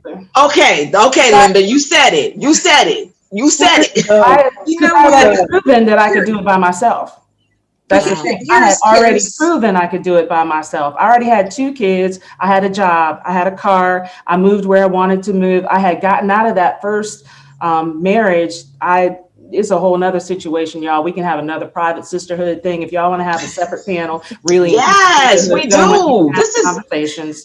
And if you're out there, this is why we're doing this all week long. We've been doing this so that you can find people you can connect with. These ladies have, links out on the page. Go over to the free gifts link so that you can connect with them on social and follow up on things like this. So yes, I'd already proven that I could do it by myself. So now I'm like, so if somebody wants to take care of me, somebody wants to hold some roles that I haven't had filled before. Let's see what this is like. And my 3rd child then was with him. Wow. So, but we went 9 years. Man. Ooh, 9 years. I should have brought popcorn to this. Cocktails next time. But yeah, so, we went 9 years. But that's when the separation started happening, because now I was in a point of my life where I wanted to reclaim some of my independence and I was too grown. What you mean you going back to school to get some more credits to do what with? What you mean they said you have to travel for this? I was going to go into the Air Force Reserves, had tested.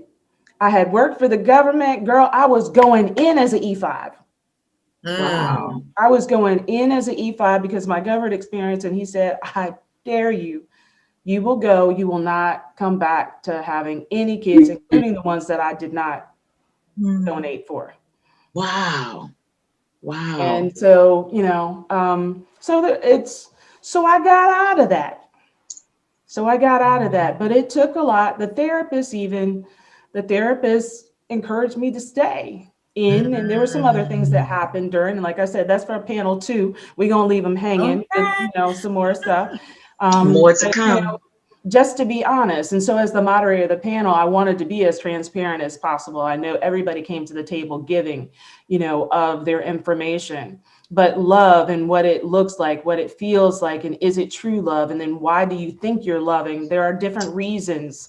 There are different seasons. I then started looking to my friends as that full. It got to the point where they're like, I'm not supposed to be why you're happy. You need to get another man because the way you acting is real needy. You know what I mean? Wow. But I did not want that's that communication. Okay. Yes. That's who I did hang out with, because I always wanted it to be real, because I gave it to them real and I wanted to keep it real with me. And so then I did get into another relationship, and 11 years, long for that one. But again, assessing why. Well, you know what? Just jump in here for a second. I mean, I know we talked about, quote unquote, daddy issues or what have you. And, you gave your example of your second marriage, and, we're just meeting, right, for the first time. So I'm limited in what I could say, because I'm just going based on, the information you shared, but we all do that, right? Yours showed up differently in terms of, the age. So that was like a glaring, okay, look at this. But that was unfinished business, right? So we repeat to complete. So whatever that cycle is that we didn't finish, or we feel like we did not finish, then subconsciously we're going towards that and attracting that into our lives. So because the deep desire deep down inside is to complete that, to finish that. So that's why it's okay, well, this is my 4th relationship. This is my 10th, but this is my 100th relationship. Different name, but it feels like I'm dating the same guy. Different woman, but it feels like I'm dating the same woman, right? Just from a different place, just from, because that inside of us, we're trying to complete that unfinished business from way back when, or from fulfill a void. And closure too, right? To what? Do you think it's kind of like closure as well? Right. So yeah. So we want to complete that. We want to complete that loop. right? Because our minds cannot take, there's this quote I love that says, nature abhors a vacuum, right? So if you look at a parking lot that's abandoned and you go there like maybe 3-4 years later, you'll see it's filled with grass. Like that's just a natural principle. That's a natural law of the universe. And our minds operate the same way. So it cannot keep that space. So we're going to keep doing the same thing over and over again to fill that loop in until we stop the cycle. And so that comes when the healing starts to take place. And one of the things that I found really interesting and powerful that you said, Stacey, was that, you got grown in that relationship. But what I was hearing was healing had taken place. Mm-hmm. So whatever some of those things were that you were looking to complete had completed themselves, and you started to integrate and become your own person. And, because a lot of times, if we don't navigate the different stages of development, we stay stuck, even though we age chronologically, but emotionally, we're at whatever age it was that we were stuck in that development. So it's being able to successfully navigate all of those stages and come into adulthood and come into ourselves. And that happens at different ages for different people, depending upon what their story is. So you're right, Latasha, that we all have a story, and taking the time out to hear someone's story helps to give us context, and it could even help us to empathize with that person, because guess what? We all get up every single day and do the best thinking that we possibly are doing for that day. Because I'm guaranteeing you, nobody on this panel or nobody that's listening is going to get up tomorrow morning and say, you know what? I am going to make all the mistakes I possibly can today. I'm going to be a loser today. None of us do that. What'd you say? I'm a fail forward. Yeah, right? Yeah, none of us do that. None of us do that. Yeah, none of us do that. We get up every day and we're doing the best thinking for our level of awareness at that time. And as our level of awareness increases and or expands, then we're able to see what's been in front of us, hidden in plain sight, and make different choices. So it's like if I say to you, you know what, have you ever seen a pink Bentley? You're like, no. But guess what? You're probably going to see one in the next month or so. I don't even know if Bentley makes pink Bentleys, right? But the point is, once our awareness expands, then we get to see more, and we make different choices, and we see the impact in our lives. And so that's a lot of what the healing process entails. So we all do it. And I think sometimes you get sick and tired of being sick and tired. And that was it. Sure. That was it. So 2 things happened that caused some closure on that. One is that when I did go back to school, even though he didn't want me to, I took a 6-credit course in grievance. And my understanding was totally flipped, because initially I was like, oh, this is going to be an easy class. This is going to be easy, because I, love behavioral and social sciences was my major. I was like, this is going to be a breeze. And then when I got to understanding that grieving is not just about death, I'm like, grieving is grieving things that are still in existence. Grieving is grieving repossession of a car, being evicted from a home, losing a job. All of that takes then a grieving process. And so then, is there something outstanding that I'm in the first stages of grieving about, but again, that completion hasn't happened and I have not gone through it? And so this was one of them. The second was the realization that if I was looking for somebody to replace my dad in my life, the things that were happening to me, the physical abuse, the emotional abuse, the verbal abuse, I envisioned that my dad would not do that. Therefore, I should not stay in this situation to fulfill something that is not right. So I was able to leave that. The final closure behind the daddy issues was my dad passing. And I was then released from the concept of anybody else, quote unquote, being like my dad, because I didn't even really get to know him that well. So the idea of having somebody fulfill what he should have been was now gone, because he was gone. So I was free to then have my own idea of what a partner was supposed to be like, and to have my own idea of what a dad should be for my children. And then I was done. Awesome. Awesome. Awesome. Wow. You guys are getting some good nuggets. Man, I'm just like, wow, they're going to want us to come back. I already Yeah. told you. No. We're going to go around and take last words from everybody. We've done our due diligence. We have given y'all not just nuggets, we have given you diamonds. And I know that some of the stuff that we've said has resonated with you, or that you may have more questions about your own personal situation. I implore you to, one, seek assistance. There is nothing wrong with therapy. Absolutely not. And the world is more open, although most of the therapist books are full. Go ahead and make the phone call, reach out and get the help that you need.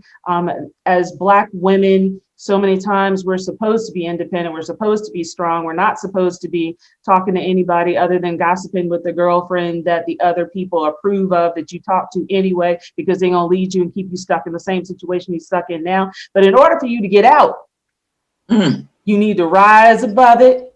Make a phone call, get on the internet, drop a note below. We will find you some assistance. You don't have to say what it is. Just say sister. Yes.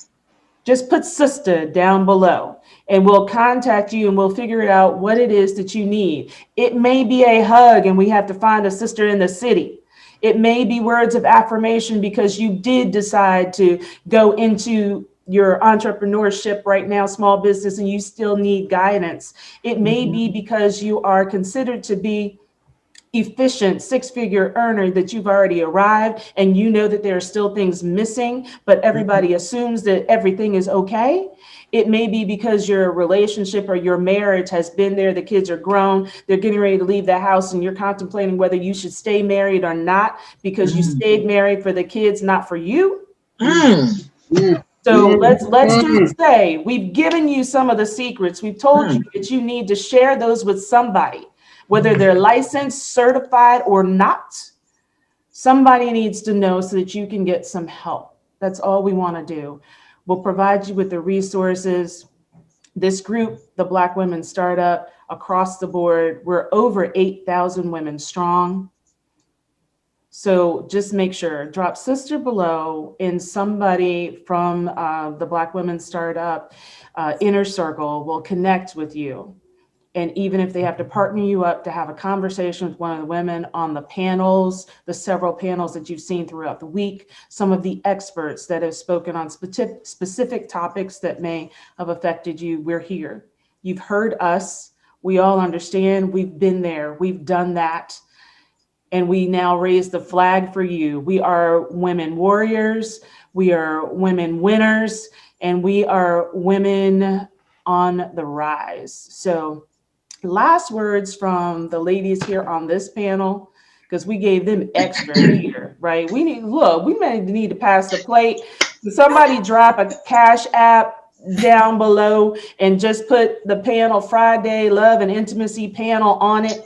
And I'll make sure that everybody gets their part, because we brought it. But let's get final words from everybody. Well, I want to say thank you all for joining us and to be part of this talk, and just show up as your authentic self. Love yourself, know your self-worth, be confident, and you have a story, and it's time to tell your story. As a sister, we here.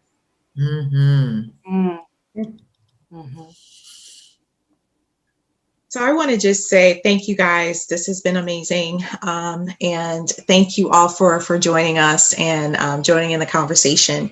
And I love that you said, Stacey, to ask for help and to, speak to someone, right? We often we go to the dentist once or twice a year. We do our, women's wellness, et cetera. But when it comes to our mental health and mental well-being, it's kind of to the side. And I think the time for that is done. And we need to speak up and to show up and to take up your space in the earth, because you are here on purpose. You are here for a reason, and you belong wherever it is you want to be. If there's no seat at the table, bring your own chair. If there's no space, create your own table in your own space. The people will come.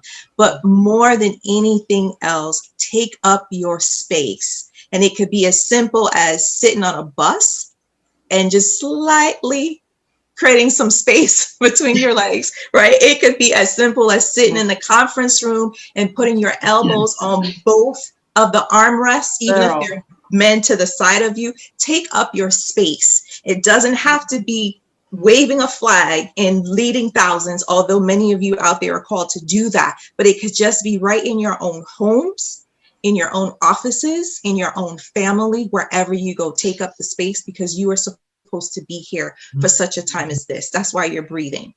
Woo. She said that, y'all. I just want to say on a Friday, right? I just want to say thank you. I'm just honored to be here. I am the mama of the panel, so to speak, but I'm that fly mama. I'm that 50 is the new sexy kind of mama, you know. And I just want to remind you that freedom is your birthright. Freedom is your birthright, and that your story, like Leticia said, your story is your glory. Oof. That's your glory. Own your story, all of it. Don't walk away from it. See, herpes, it had me in bondage, but what has you in bondage? It don't have to be an incurable STD, but you've got to share it with somebody. I kept it in for 10 years. Don't be like me. How many people could I have loved in those 10 years? And I just cut myself off from all intimacy. I thought if I hug somebody, they might catch it. That's just where I was in my mind. So I just want you to know that freedom is your birthright. It is your birthright. You were born to be free. Share your story. Your story is your glory. Thank you so much. Okay.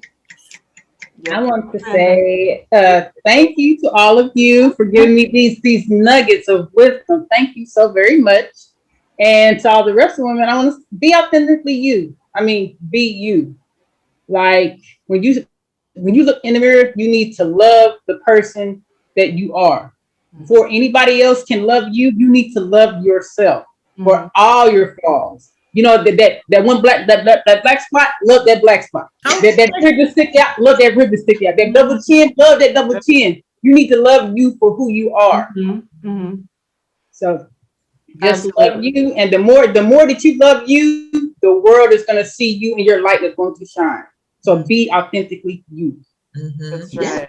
So be authentically you. Be full of yourself. Therefore, you can use out and give from your overflow of yourself.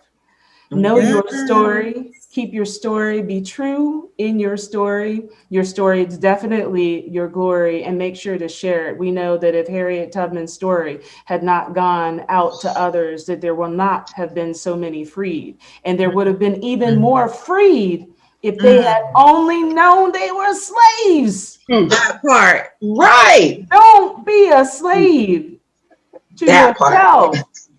And then, as Linda said, are you keeping yourself in bondage? Not only are you keeping yourself in bondage, did you wrap your own self? Did you wrap your own self in bondage and then still not understanding or thinking you can get free? So if you need to ask for help, ask for help. Oh gosh. And then I'm going to say the self-checks, back to the top with the doctor. If you are checking your phone, if you are checking your oil, if you are checking your greens on the counter, if you are checking on the children, if you are checking all of these other things in life, we here on this panel ask you to at least once a week check yourself, sister. Yes. So this has been Black Women, Love and Intimacy.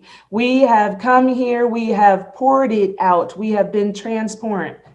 We've given you our stories for you to use in your glory, to learn from our experiences, because it is not necessary to have to suffer through it yourself when you've already heard about some of the incidents and even some of the solutions and methods that we've used to overcome those scenarios. We're all here now. We are all survivors of some kind of situation.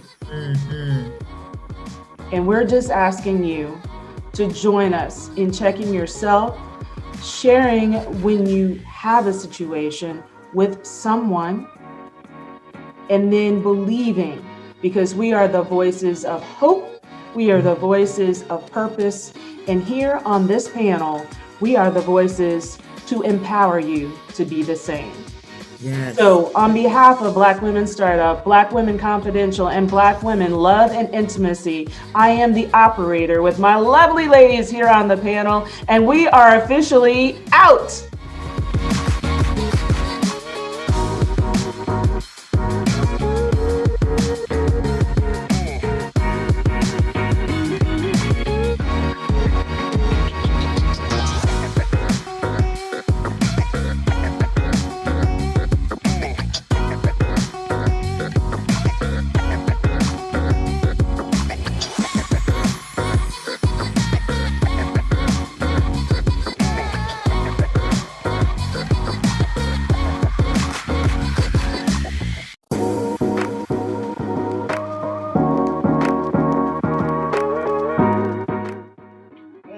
Hey, Black